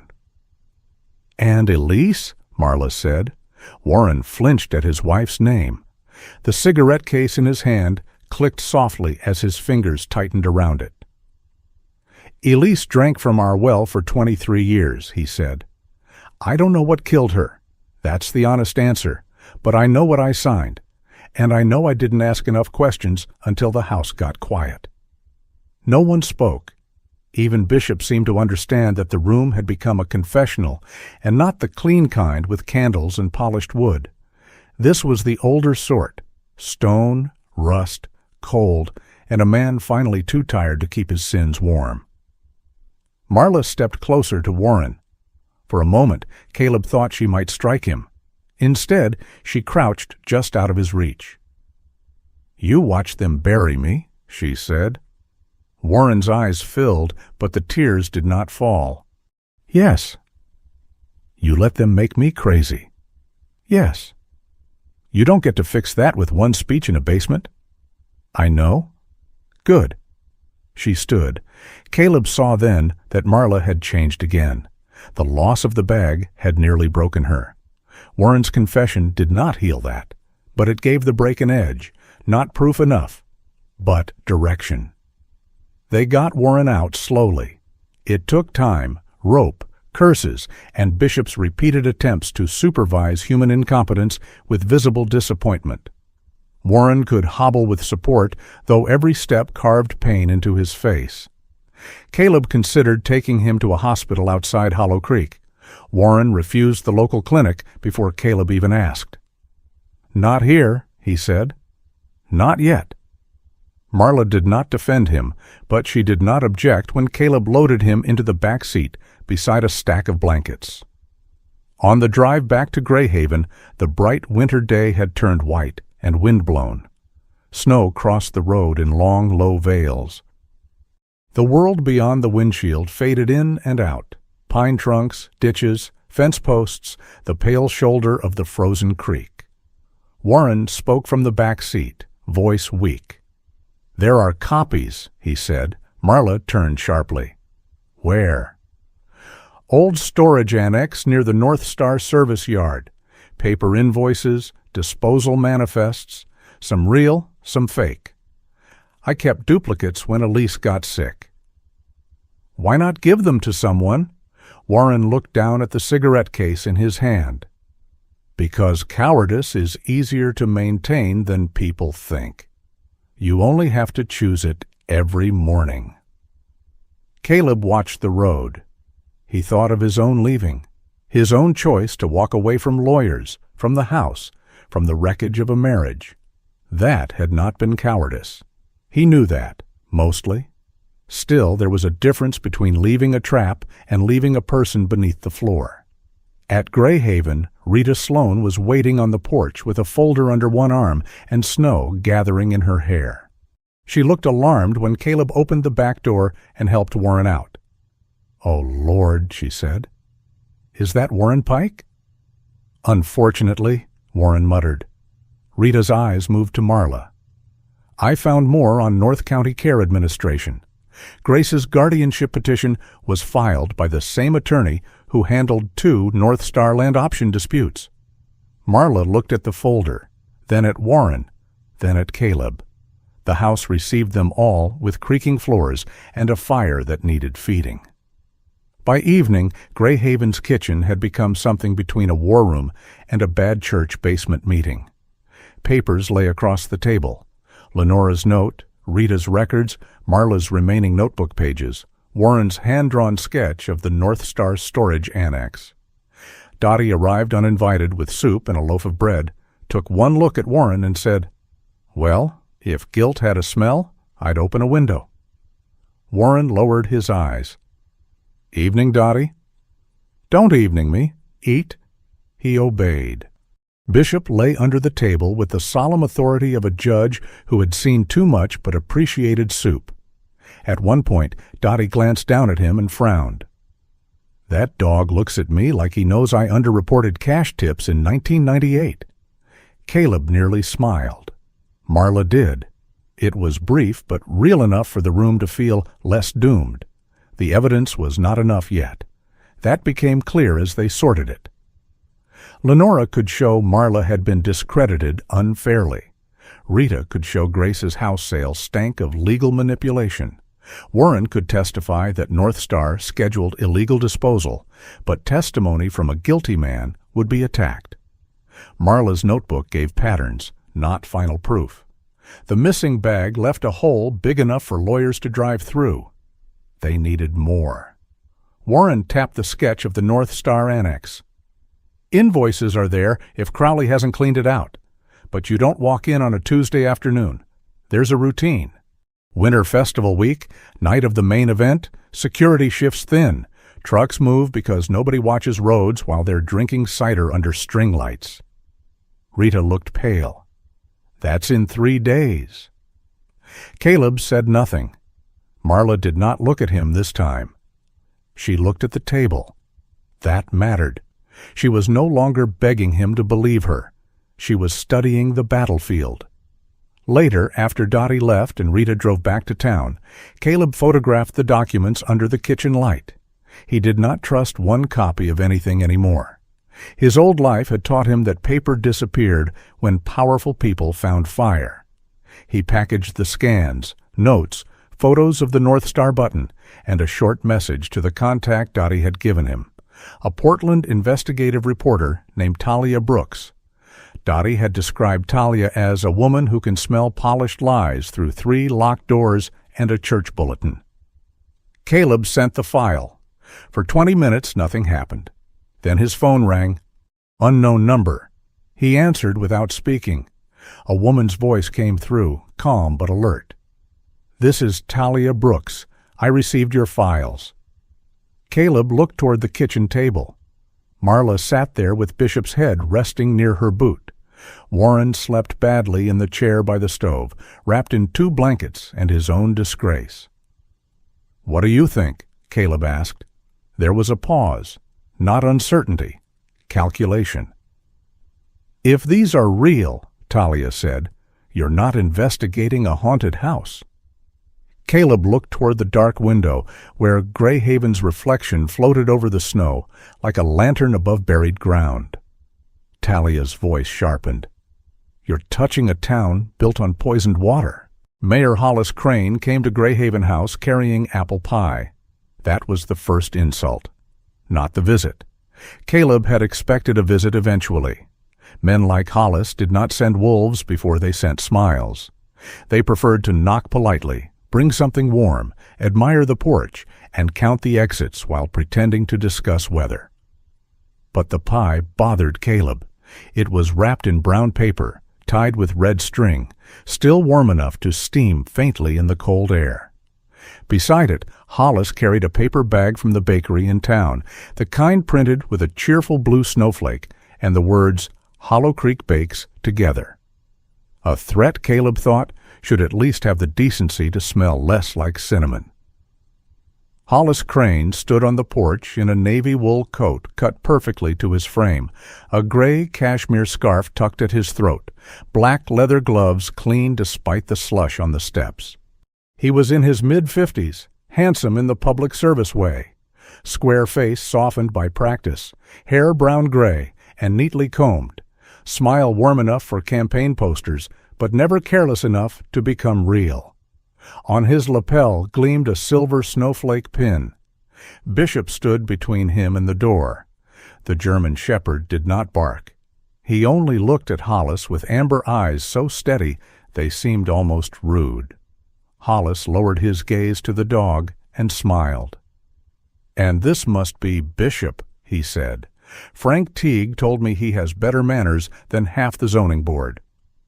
Caleb kept one hand on the doorframe. "Depends on the half." Hollis chuckled as if Caleb had given him a gift. Men like Hollis laughed easily. It made other people feel they had not just been measured. "I'm Hollis Crane, mayor, though I try not to let the title ruin my personality." He lifted the pie slightly. "Welcome offering. We don't like newcomers thinking Hollow Creek has forgotten its manners. Most towns send a fruit basket. We're a pie people." Behind Caleb, the house was too quiet. Marla was in the back room. Warren sat by the kitchen stove with his injured leg propped on a chair, looking like a man waiting for punishment to pick the correct door. The documents were hidden upstairs beneath a loose floorboard Caleb had repaired the night before. Rita had taken copies into town. Talia had instructed them not to move too quickly. "Do not spook the machine until we know which gears are connected," she had said over the phone. Hollis Crane was a gear with a smile. Caleb stepped onto the porch instead of inviting him in. Bishop shifted with him, keeping his body angled between the mayor and the threshold. Hollis noticed. Of course he noticed. "I heard you've done good work on the place," Hollis said, looking past Caleb toward the siding, the porch rail, the smoke rising from the chimney. "Greyhaven has needed a steady hand for a long time. Old houses don't fix themselves." "No, they don't." Hollis's eyes moved over the yard, the pines, the truck. "Neither do old reputations." The wind lifted snow from the porch rail and scattered it between them. Caleb said nothing. Hollis set the pie on the small table beside the door, slowly, almost ceremonially. "I'll be direct, Mr. Rowan. Hollow Creek is a peaceful town. Not perfect. No place with winters this long gets to be perfect. But peaceful. Peaceful places don't usually need to say it out loud." Another mild laugh. "You've had a difficult year, from what I understand." Caleb's jaw tightened before he could stop it. That was the second insult. Hollis saw the reaction and softened his face into something like sympathy. "Divorce is a brutal thing. I've seen good men lose their sense of direction after less. Add military service, relocation, isolation." He let the sentence fade, as if he were too kind to finish it. Bishop's ears went forward. Caleb felt an old coldness settle behind his ribs. You research all your welcome visits? I try to understand people before trouble misunderstands them. There trouble here? Hollis looked toward the window of the back room. It was barely a glance, too quick to be accidental. There are people who know how to appeal to a decent man's rescue instincts, he said. Marla Vane, for example, has been unwell for a long time. Warren Pike has a history of alcohol, guilt, and unreliable claims. Grace Alden was placed in care through proper channels. Sad stories, all of them. But sadness doesn't always equal conspiracy. Caleb looked at him for a long moment. The mayor's voice stayed gentle. That was his weapon. He wrapped accusation in concern until it looked like a blanket. "And North Star?" Caleb asked. Hollis's smile thinned only a fraction. North Star kept this town alive when mills closed and young people left. They pay wages, fund plows, keep the winter heat assistance program from collapsing. There are families here who made it through January because that company wrote checks faster than the state did. That's not an answer. It's the answer elected officials have to live with. Hollis stepped back from the table, leaving the pie like a small altar. A good soldier knows every fight has a cost. A good leader knows some costs are paid quietly so others don't pay everything. Caleb's hand closed around the doorframe. Hollis looked at him with grave kindness. One soldier to another kind of servant, Mr. Rowan. Know when the war is over. I'm not in a war. No? Hollis's eyes flicked to Bishop again. The dog had not moved. Then don't let wounded people convince you to build one in your living room. For the first time, Caleb smiled. It was not friendly.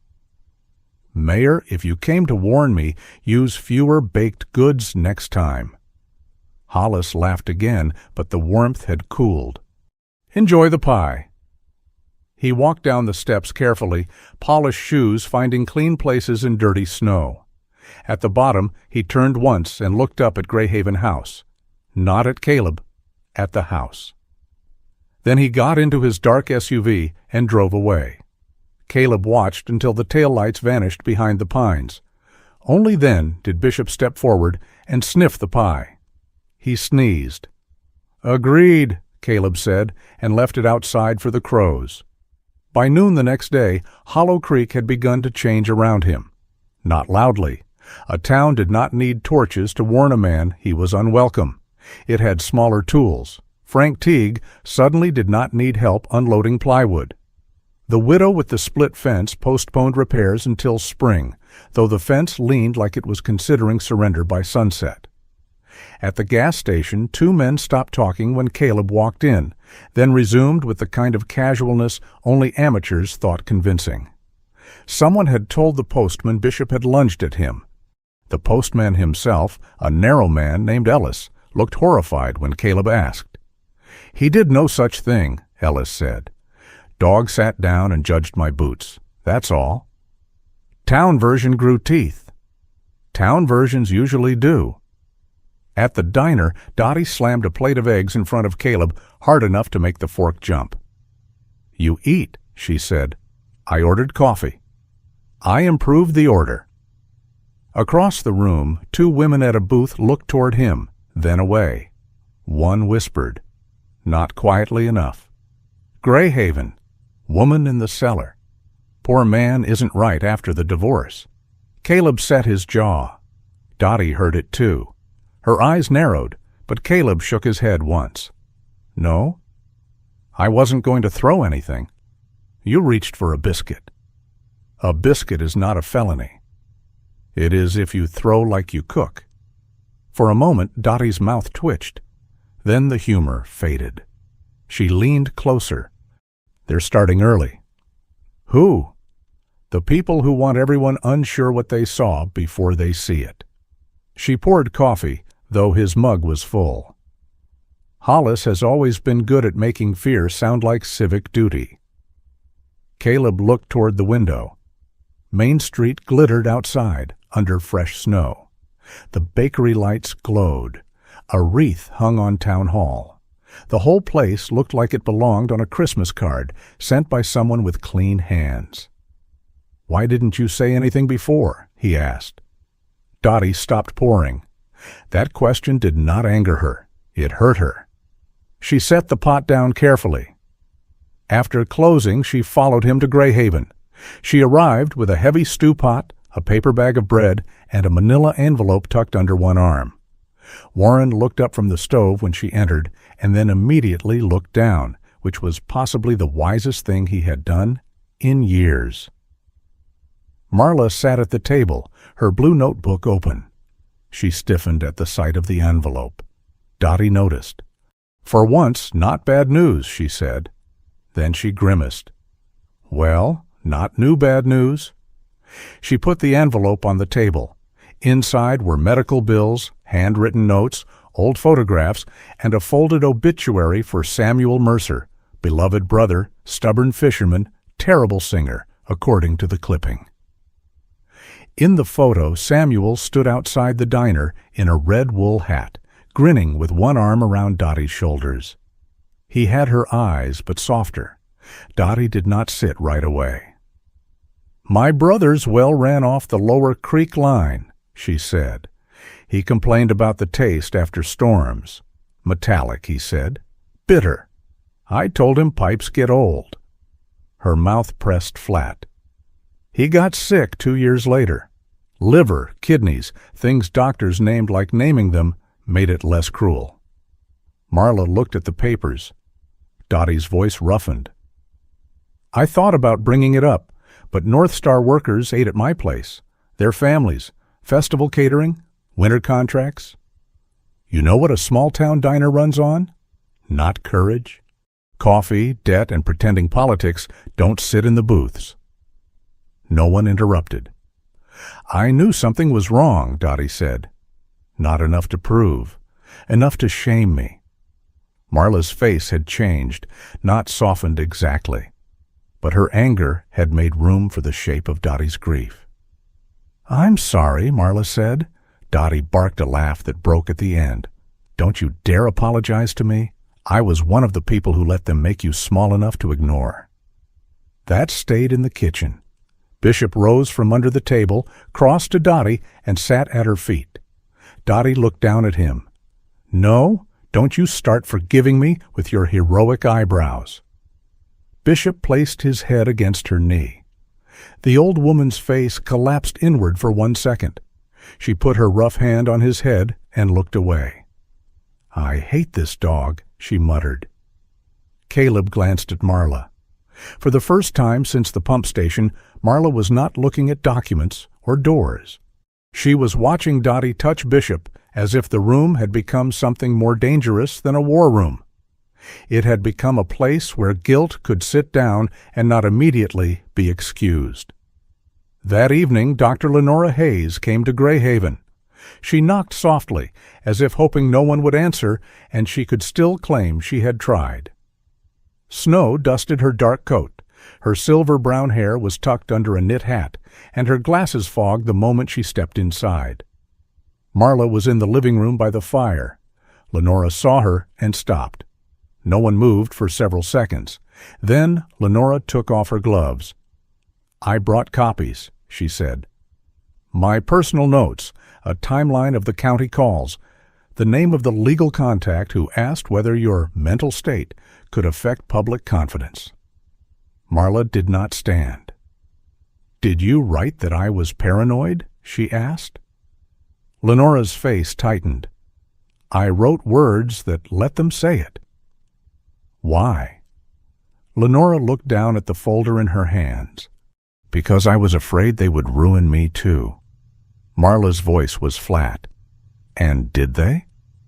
"No." "Then I suppose your plan worked." The words struck cleanly. Lenora accepted them without defense. Caleb watched from near the kitchen doorway. It would have been easy to step in, to soften the room, to rescue everyone from discomfort. He did not. Some moments did not need a man with broad shoulders pretending pain could be rearranged like furniture. Lenora placed the folder on the coffee table. "I don't expect forgiveness," she said. I am asking to be useful before my silence becomes the only thing I leave behind." Marla looked at the folder for a long time. Then she reached for it. Not for Lenora's sake, for the truth. After Lenora left, Caleb spoke with Talia Brooks on the phone while standing on the back porch. The night was clear, the stars cold and sharp over the pines. Inside, voices moved softly through Greyhaven, broken by the occasional scrape of a chair. Talia did not waste time. "You have fragments," she said. "Good fragments, but fragments can be crushed. Warren is compromised. Marla was publicly discredited. Lenora's notes help, but they'll say hindsight. Rita's records suggest motive and pattern, not disposal. So what do you need? Original documents if possible, chain of custody material. A current video of illegal discharge would matter. Independent sample collection would matter more. And I need a safe line to the State Environmental Office before anything goes live." Caleb rubbed a hand over his jaw. "You're telling me not to move fast." "I'm telling you the truth doesn't win because it's true. It wins when it's harder to kill than the lie." He looked toward the pump station road, invisible beyond the trees. "Warren says there's a routine during Winter Festival." "I know. Dottie told me." Talia paused. "Do not play hero in the woods." "I don't play." "That makes you exactly the kind of man who thinks he's exempt from the warning." He almost smiled. "You always this encouraging?" "Only when people sound useful and reckless." After the call, Caleb did not go back inside right away. The old urge to leave had returned. It came quietly, not like panic, not like fear, more like a door opening somewhere in him. He could pack before dawn, put Bishop in the truck, drive until Hollow Creek became another name behind him. Marla had Dottie now, Lenora, Rita, Talia. Maybe that was enough. Maybe he had already done more than a man owed strangers. Inside the house, Warren coughed. Marla said something Caleb could not hear. Dottie answered with what sounded like an insult disguised as nutrition advice. The house felt warmer than it had any right to feel. That was what frightened him. He stepped off the porch and walked toward the pines. Bishop followed without being called. They moved through snow, bright under moonlight, past the dead grass, past the leaning fence, into the edge of the woods where the world became blue and silver. Caleb walked until his breath grew harder and the house lights were half hidden behind trunks. Then he stopped. "I don't know how to do this," he said. Bishop stood ahead of him on the trail, looking back. "I know how to clear a room. I know how to leave. I know how to keep moving when everything behind me is burning." Caleb's voice dropped. "I don't know how to stand still with people who might need me." The dog waited. "That's what scares me," Caleb said. "Not Hollis, not North Star, me. I trusted the wrong person once, and she took the floor out from under my life. Now every time someone reaches for help, part of me looks for the knife." Bishop came back through the snow and pressed his shoulder against Caleb's leg. Not dramatic, not enough to fix anything, enough to keep him from walking farther. Caleb looked down at him. "You're annoyingly confident," Bishop wagged once. "One step at a time, is that it?" The dog turned and walked ahead, then stopped and looked back again. Caleb let out a breath that almost became a laugh. "Fine." They returned to Greyhaven. By morning, the plan had become a list taped to the kitchen wall. Not a heroic plan, a practical one. Rita would pull the final guardianship filings and trace the attorney connections. Lenora would prepare a sworn statement and identify the county contacts who pressured the clinic. Dottie would quietly speak with families who had medical bills, strange well complaints, or memories they had buried under politeness. Marla would mark likely discharge points and reconstruct the missing sample chain from her surviving notebook. Warren would map the North Star storage annex and the truck schedule during Winter Festival week. Caleb would handle field observation only if Talia had a secure upload channel ready. Bishop, according to Dottie, would continue looking disappointed in all of us until morale improves. Near noon, Warren tapped the calendar with a thick, trembling finger. "Festival's tomorrow night," he said. "Main event at the square. Hollis gives his little speech. Most of town will be there pretending Coco is a personality. North Star runs low staff. That's when trucks move, if they're moving." Marla looked at the map. Talia's voice came through Caleb's phone on speaker. "No public release until I confirm receipt. No confrontation unless unavoidable. If you get footage, upload immediately. If you get samples, seal and label them on camera. And Caleb?" "Yes?" "Bring the dog, but don't make the dog your plan." Bishop raised his head at the mention of himself. Dottie folded her arms. "Too late. He's been the best plan in this house since day one." No one argued. That evening, Caleb stood alone on Greyhaven's porch.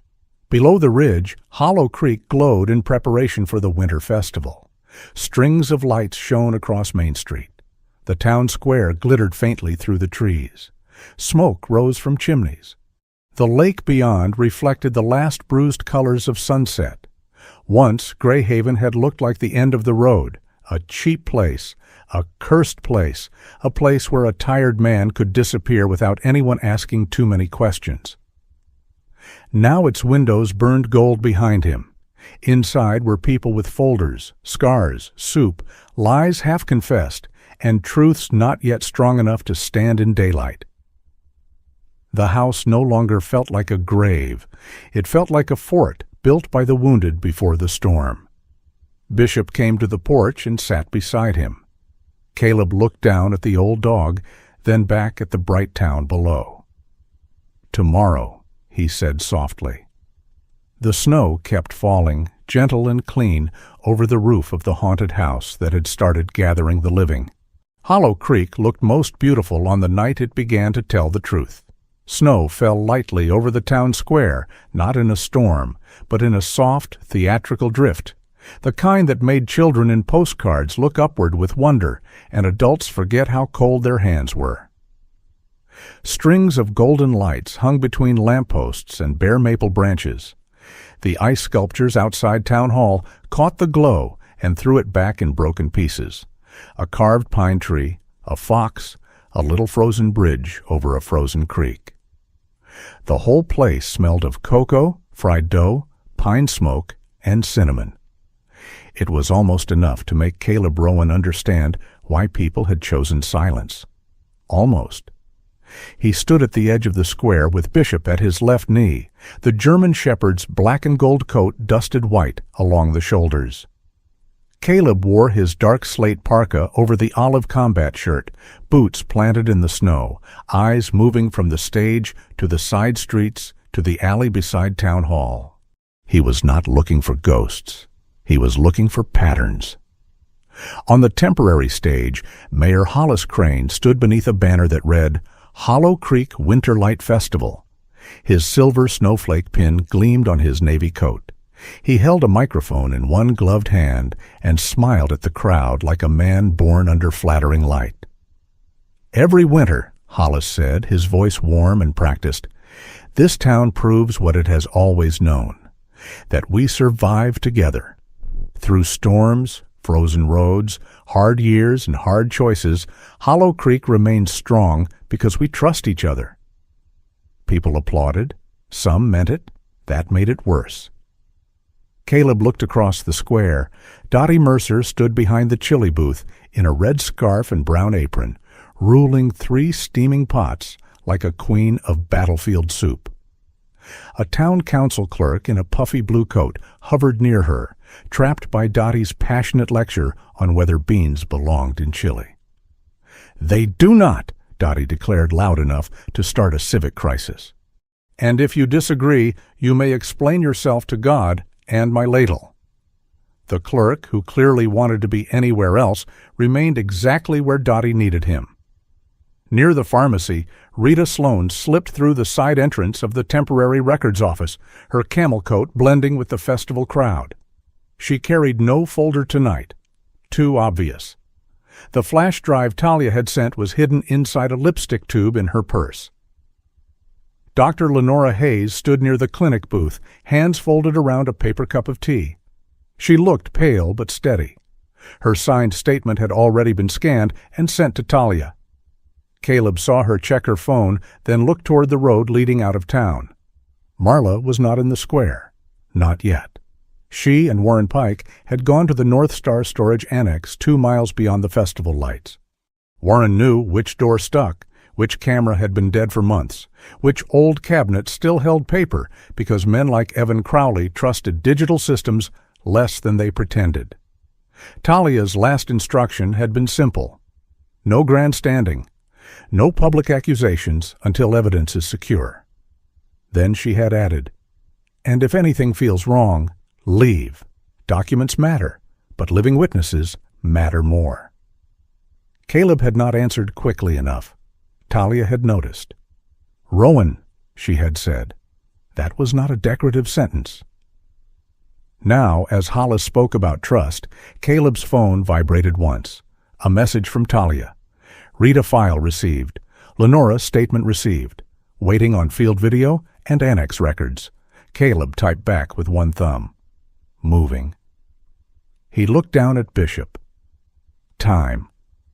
The dog rose. They left the square by the north alley, unnoticed by most, and avoided by those who had begun to notice too much. Beyond Main Street, the festival music thinned. The golden lights faded behind them. Caleb and Bishop moved along the service road toward the tree line, keeping off the plowed center where footprints would show clearly. Snow reflected the moonlight, turning the pines silver and blue. Bishop found the scent before Caleb saw the truck. The dog lowered his head near a ditch and paused, nostrils working. Chemical sharpness rode under the cold, mixed with diesel and black mud. He looked back once, then moved forward. Caleb followed. The path bent behind North Star's fenced service yard, where the snow had been disturbed by heavy tires. A tanker truck sat near an old drainage access road with its lights off. 2 men worked beside it, their bodies half hidden by shadows and pine trunks. One held a flashlight low, the other crouched near a circular service cover in the ground. Caleb eased behind a frozen berm and raised his phone. The camera focused slowly. He recorded the truck's side number, the hose uncoiling, the gloved hands opening the ground cover, the dark liquid pulsing through a thick line into the old drainage system beneath Hollow Creek. Not rumor, not memory. Not a woman's voice cut into 15 seconds and mocked across a town. This was the thing itself. Caleb uploaded the clip to Talia's secure link while still recording another angle. His hand stayed steady, but something in his chest moved like a door opening under pressure. Bishop's body stiffened. Caleb stopped. A flashlight beam swept across the snow behind them. "Hey!" No time to be clever. Caleb slipped the phone into his chest pocket and moved. Bishop went first, not running blind, but choosing the low path between pines. Behind them, boots punched through snow. A man cursed. Another shouted into a radio. Caleb did not look back. The woods narrowed near the creek bed, where snow covered uneven ground and thin ice hid beneath powder. Bishop veered suddenly, cutting left. Caleb followed without question, but his boot broke through a crust of ice at the edge of a shallow wash. For one sharp second, his balance went. Bishop lunged back, caught Caleb's sleeve in his teeth, and pulled sideways hard enough to tear fabric. Caleb hit solid snow instead of the dark gap beyond the ice shelf. "Good call," Caleb breathed. Bishop released him and sneezed, offended that humans required so much maintenance. Behind them, one of the men crashed through brush. Bishop turned, not attacking, not biting. He charged low across the man's path, a flash of black and gold through falling snow. The man stumbled backward, lost his footing, and sat down hard in a drift with a shout that was more embarrassment than injury. Caleb kept moving. His phone vibrated again. "Talia, video received, upload complete, get out." Then a call came through. "Marla?" Caleb answered, while crouched behind a fallen pine. Her voice was breathless. "Caleb, the annex door locked behind us. Warren's trying to wedge it. Someone's outside." "How many?" "1, maybe 2. We got the records, paper invoices, disposal sheets, old transport logs. Caleb," her voice caught, not in panic but anger. "They knew which cabinet." "Where are you?" "East Annex, storage room, back wall.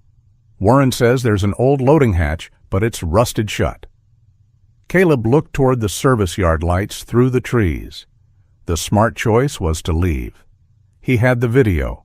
Talia had it. The first article could go live without the annex records. If he went back, he risked the evidence, Bishop himself. For one heartbeat, he saw his old life in a courtroom folder.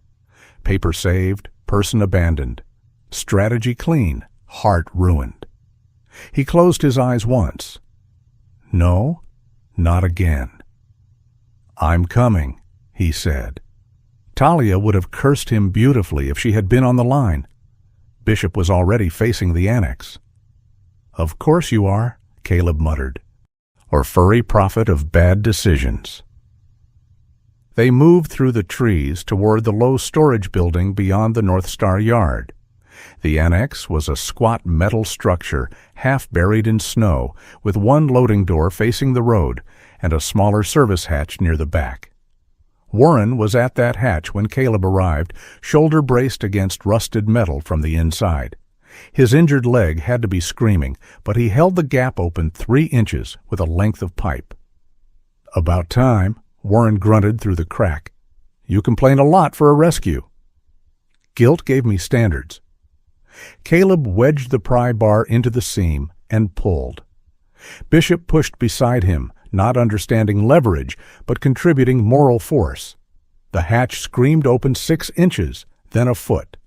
Marla crawled out first, clutching a waterproof folder under her coat. Her face was scraped, hair loose around her cheeks, eyes burning. Caleb reached for her arm and pulled her into the snow. Warren came next with less grace and more profanity.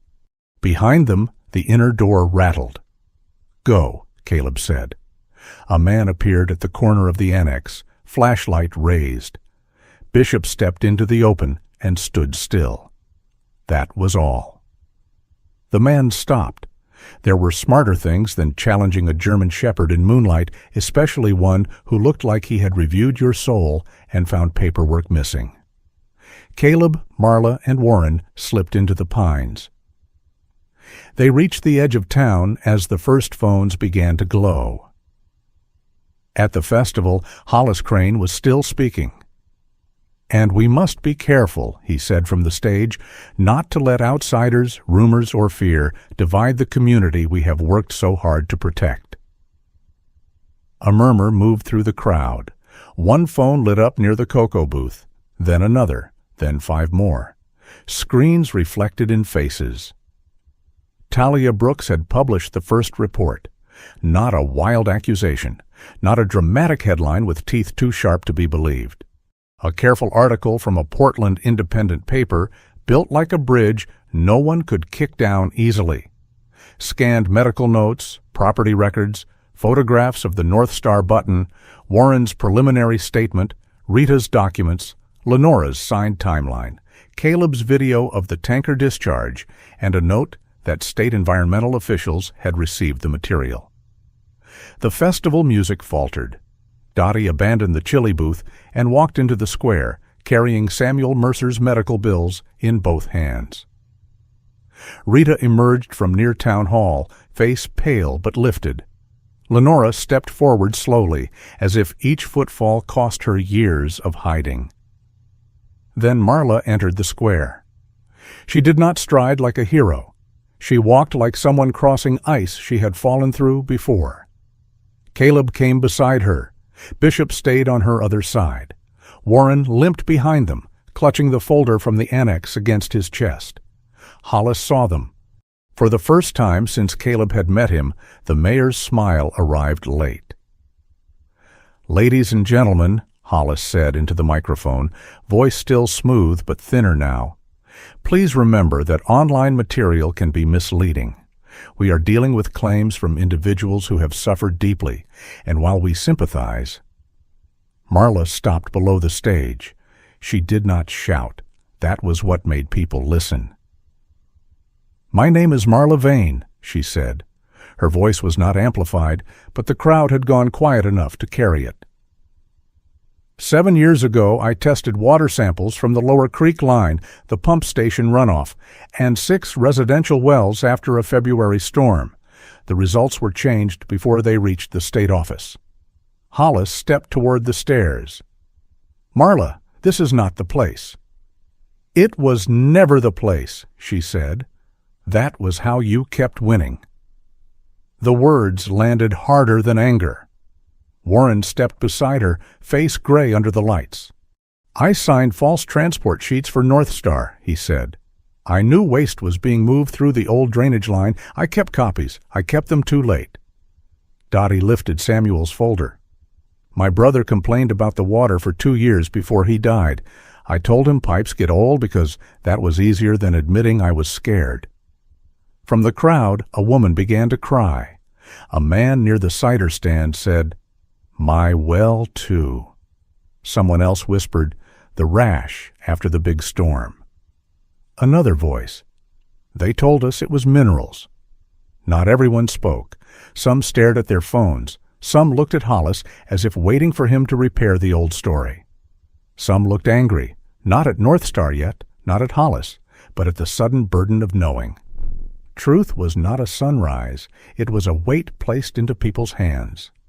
At the edge of the square, a North Star pickup tried to pull away from behind Town Hall. Caleb saw Evan Crowley behind the wheel. He was large, broad-shouldered, black industrial jacket zipped high, face set in hard lines under the windshield glare. Beside him on the passenger seat sat a banker's box, papers spilling from the top. Deputy cars had not arrived yet, but Frank Teague had. The hardware store owner stepped his plow truck sideways across the alley exit with the slow satisfaction of a man finally finding the perfect use for bad parking. The pickup braked hard. Dottie looked over and said, "Frank, you beautiful, inconvenient ox." Evan slammed the truck into reverse. A second vehicle blocked him from behind. Rita's old Subaru, crooked, unimpressive, and perfectly placed. Sirens sounded in the distance then, not local at first, but state units from the highway, called by Talia's contact before the article went live. Hollis stood on the stage under golden lights, microphone hanging at his side. For years he had known how to speak for Hollow Creek. He had known which words to use: unity, survival, jobs, trust, winter, family. He had built a warm room out of language and invited everyone inside. Now the walls had windows, and outside them the water was dark. Marla stood in the falling snow with Bishop beside her. The dog sat close, his coat turning white along the back, his notched ear lifted toward the crowd. He looked less like a weapon than a guardian at an old gate, one who had finally brought a lost soul back to her own name. Caleb watched the people of Hollow Creek look at Marla, some with shame, some with fear, some, at last, with recognition. The silence did not vanish. It cracked. And through the crack, the first honest light came in. Justice did not arrive in Hollow Creek like thunder. It came like thaw, slowly, coldly, without music. It moved under the snow where no one could see it at first, loosening what had been frozen for years. A pipe here, a sealed file there, a signed statement, a water sample, a name spoken aloud by someone who had once lowered their voice. North Star's service yard was partially shut down within a week. State environmental officers came first, followed by federal investigators with hard cases, clean boots, and faces that made small-town officials suddenly remember appointments elsewhere. The old drainage lines were marked, fenced, tested. Men in reflective jackets drilled through ice and soil while reporters stood at the edge of town with cameras pointed at places Hollow Creek had driven past for years without looking. Evan Crowley was charged first, not for everything people whispered he had done, but for the things paper could already hold. obstruction, destruction of records, intimidation of witnesses, illegal disposal violations under active investigation. It sounded too small for what had happened. Caleb understood that. Law often began by naming the corner of a monster it could prove existed. Mayor Hollis Crane did not go to prison that week. He did not confess under golden lights. He did not fall to his knees in the snow and give the town the clean ending it wanted. He stepped down temporarily while the investigation continued. Some people still defended him. At the diner, Caleb heard them over coffee. He kept this town alive. He made hard choices. North Star paid for half the winter programs. Dottie Mercer slammed a pot lid so hard 3 customers sat straighter. "Funny," she said. "Poison always sounds practical when somebody else drinks it." No one argued with Dottie when she held kitchen metal. Caleb did not become beloved. That surprised no one, least of all him. Some people thanked him with awkward nods, envelopes of cash he did not ask for, or firewood left on Greyhaven's porch before dawn. Others crossed the street when they saw him.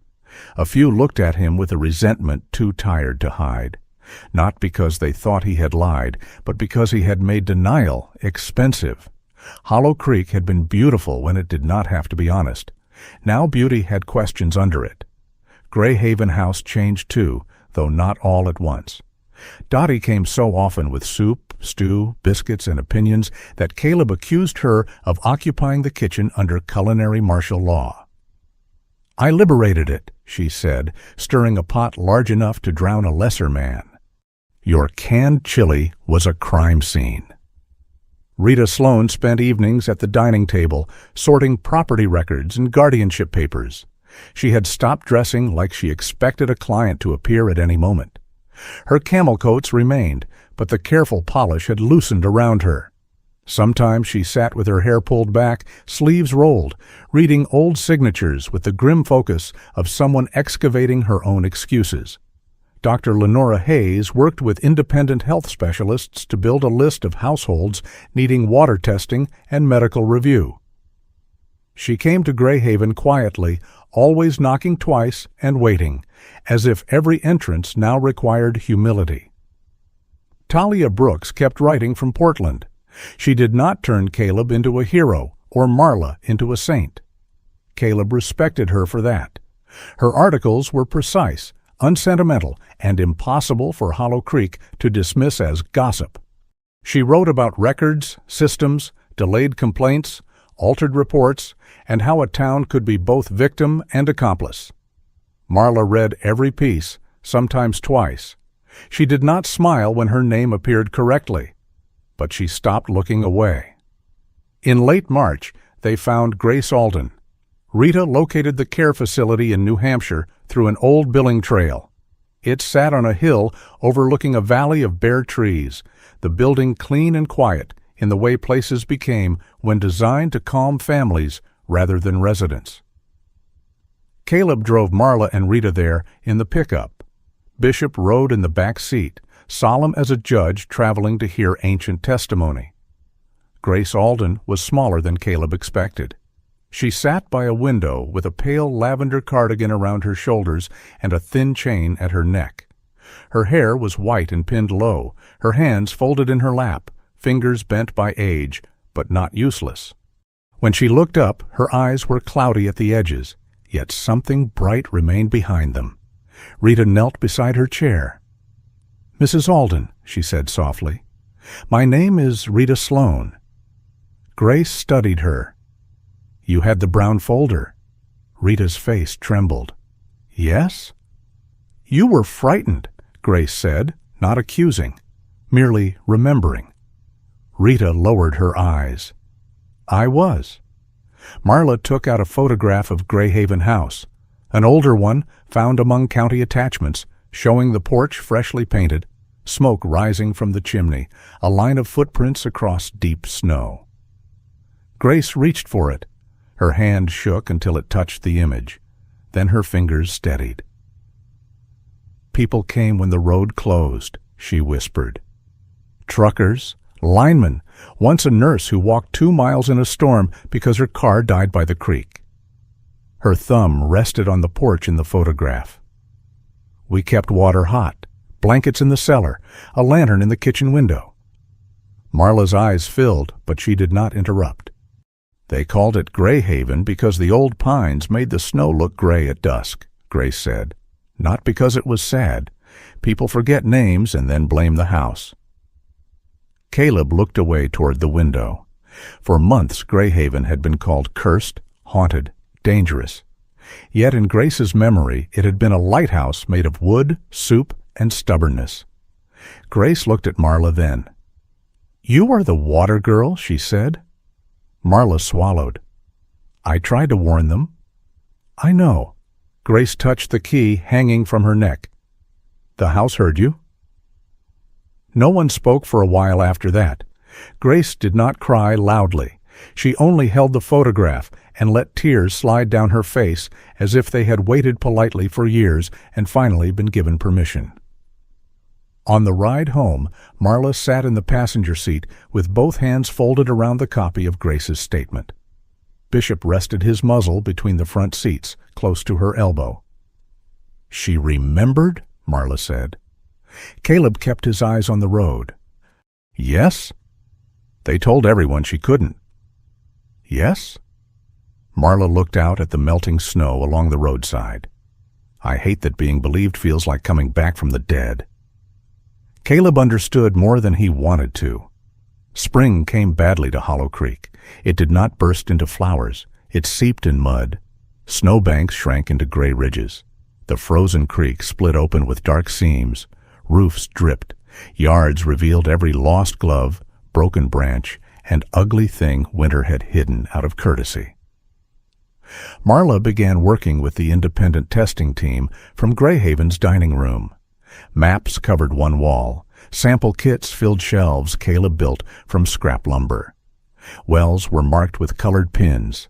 Tested, pending, unsafe, needs retest.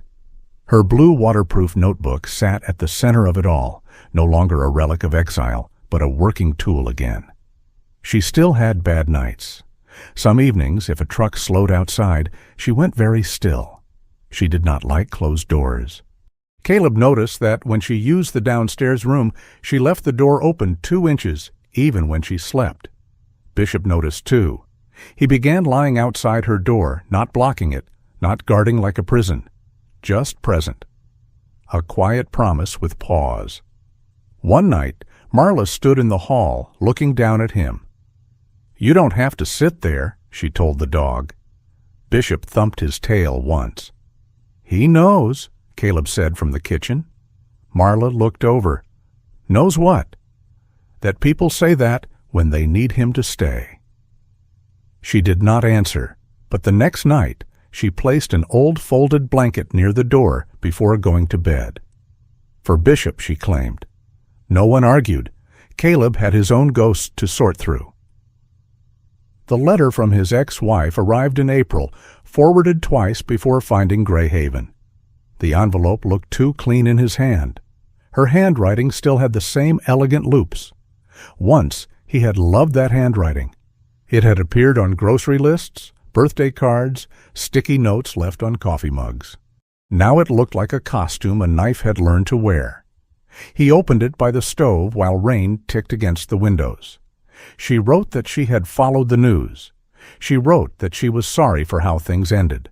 She wrote that she had been scared too, that Caleb had become distant after service, that the marriage had been lonely, that she hoped one day they could both understand the harm they had caused each other. Each sentence was careful. Not false exactly. That was the worst of it.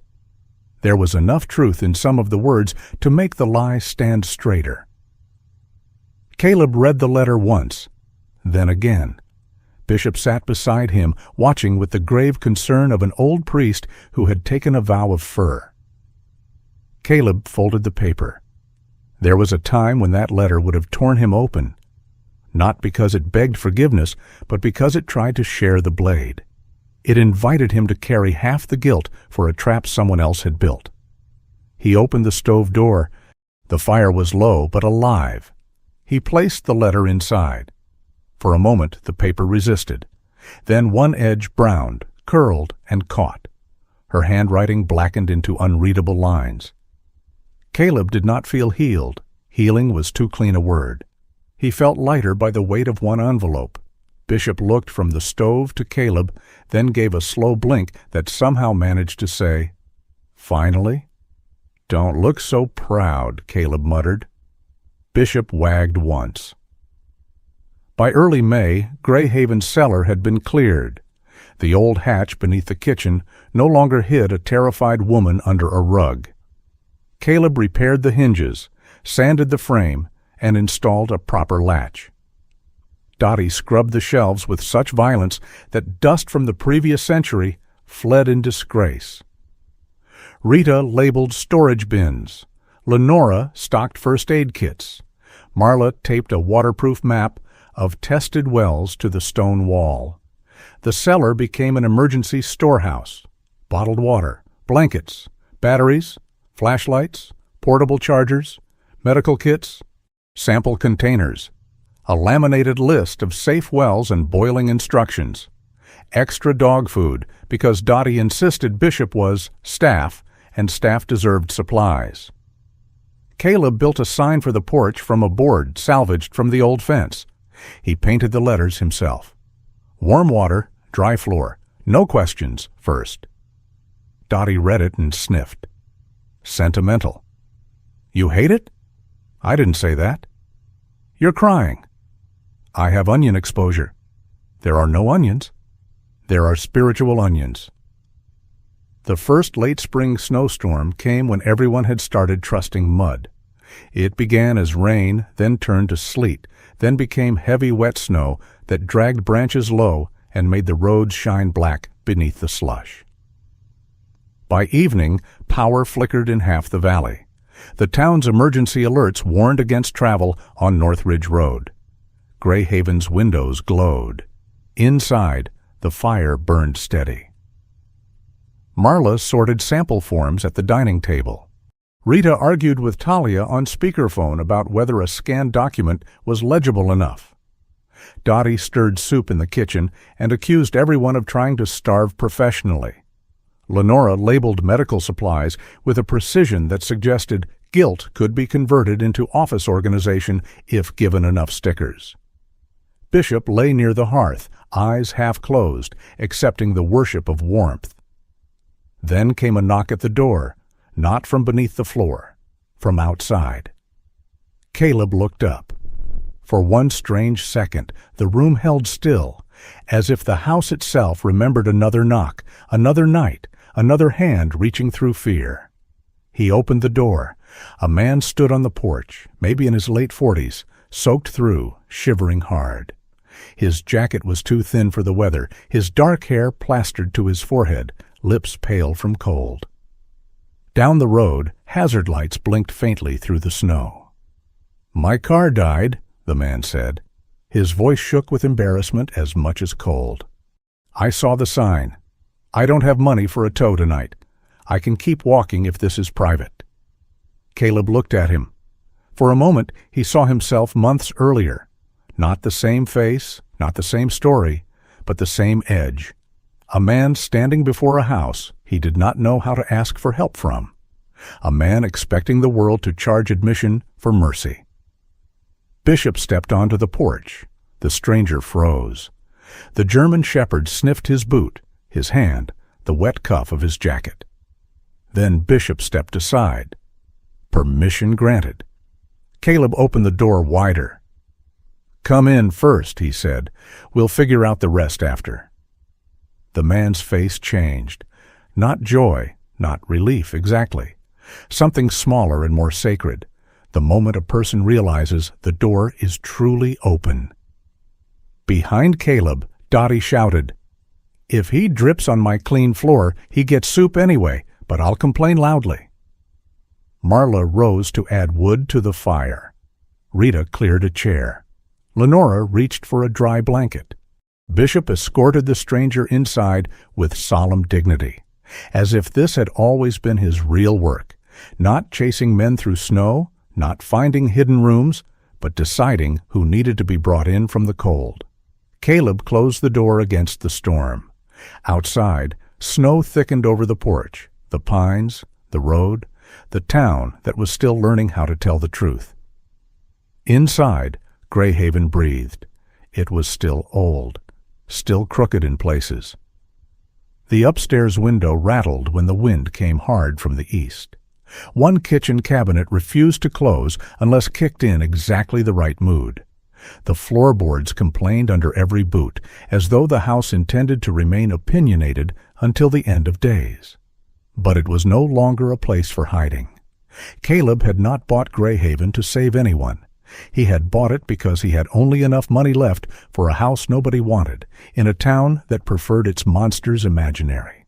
He had come there with a broken trust, a scarred dog, and a heart locked so tightly even grief had to knock politely. Then something under the floor had answered. Now the cellar held water instead of fear. The kitchen held soup instead of silence. The porch light stayed on through the storm. Bishop settled near the hearth among people the world had once pushed to the margins. Marla stood by the fire, no longer a ghost beneath the boards. Dottie muttered over the soup like an old prophet with a ladle. Caleb looked at them all and felt no grand miracle descend. Only warmth, only breath, only a door that had opened and stayed open. Greyhaven was not a haunted house anymore. It was where the knocks beneath the floor were finally heard. Sometimes the most haunted places are not filled with ghosts, but with truths no one wanted to hear. Greyhaven House reminds us that healing does not always begin with a grand miracle. Sometimes it begins with one knock, one open door, one loyal soul refusing to walk away. In our own lives, we may meet people who are carrying pain beneath the floorboards of a quiet smile. We may not be able to fix everything, but we can listen, we can believe, and we can leave a little warmth where the world has grown cold. If this story touched your heart, share your thoughts in the comments. Tell us about a time someone opened a door for you when you needed it most. And if you want more stories of loyalty, courage, and second chances, please subscribe and join us for the next one. May God give you peace in the places that still ache, courage to speak the truth, and grace to keep a light on for someone who is still finding their way home.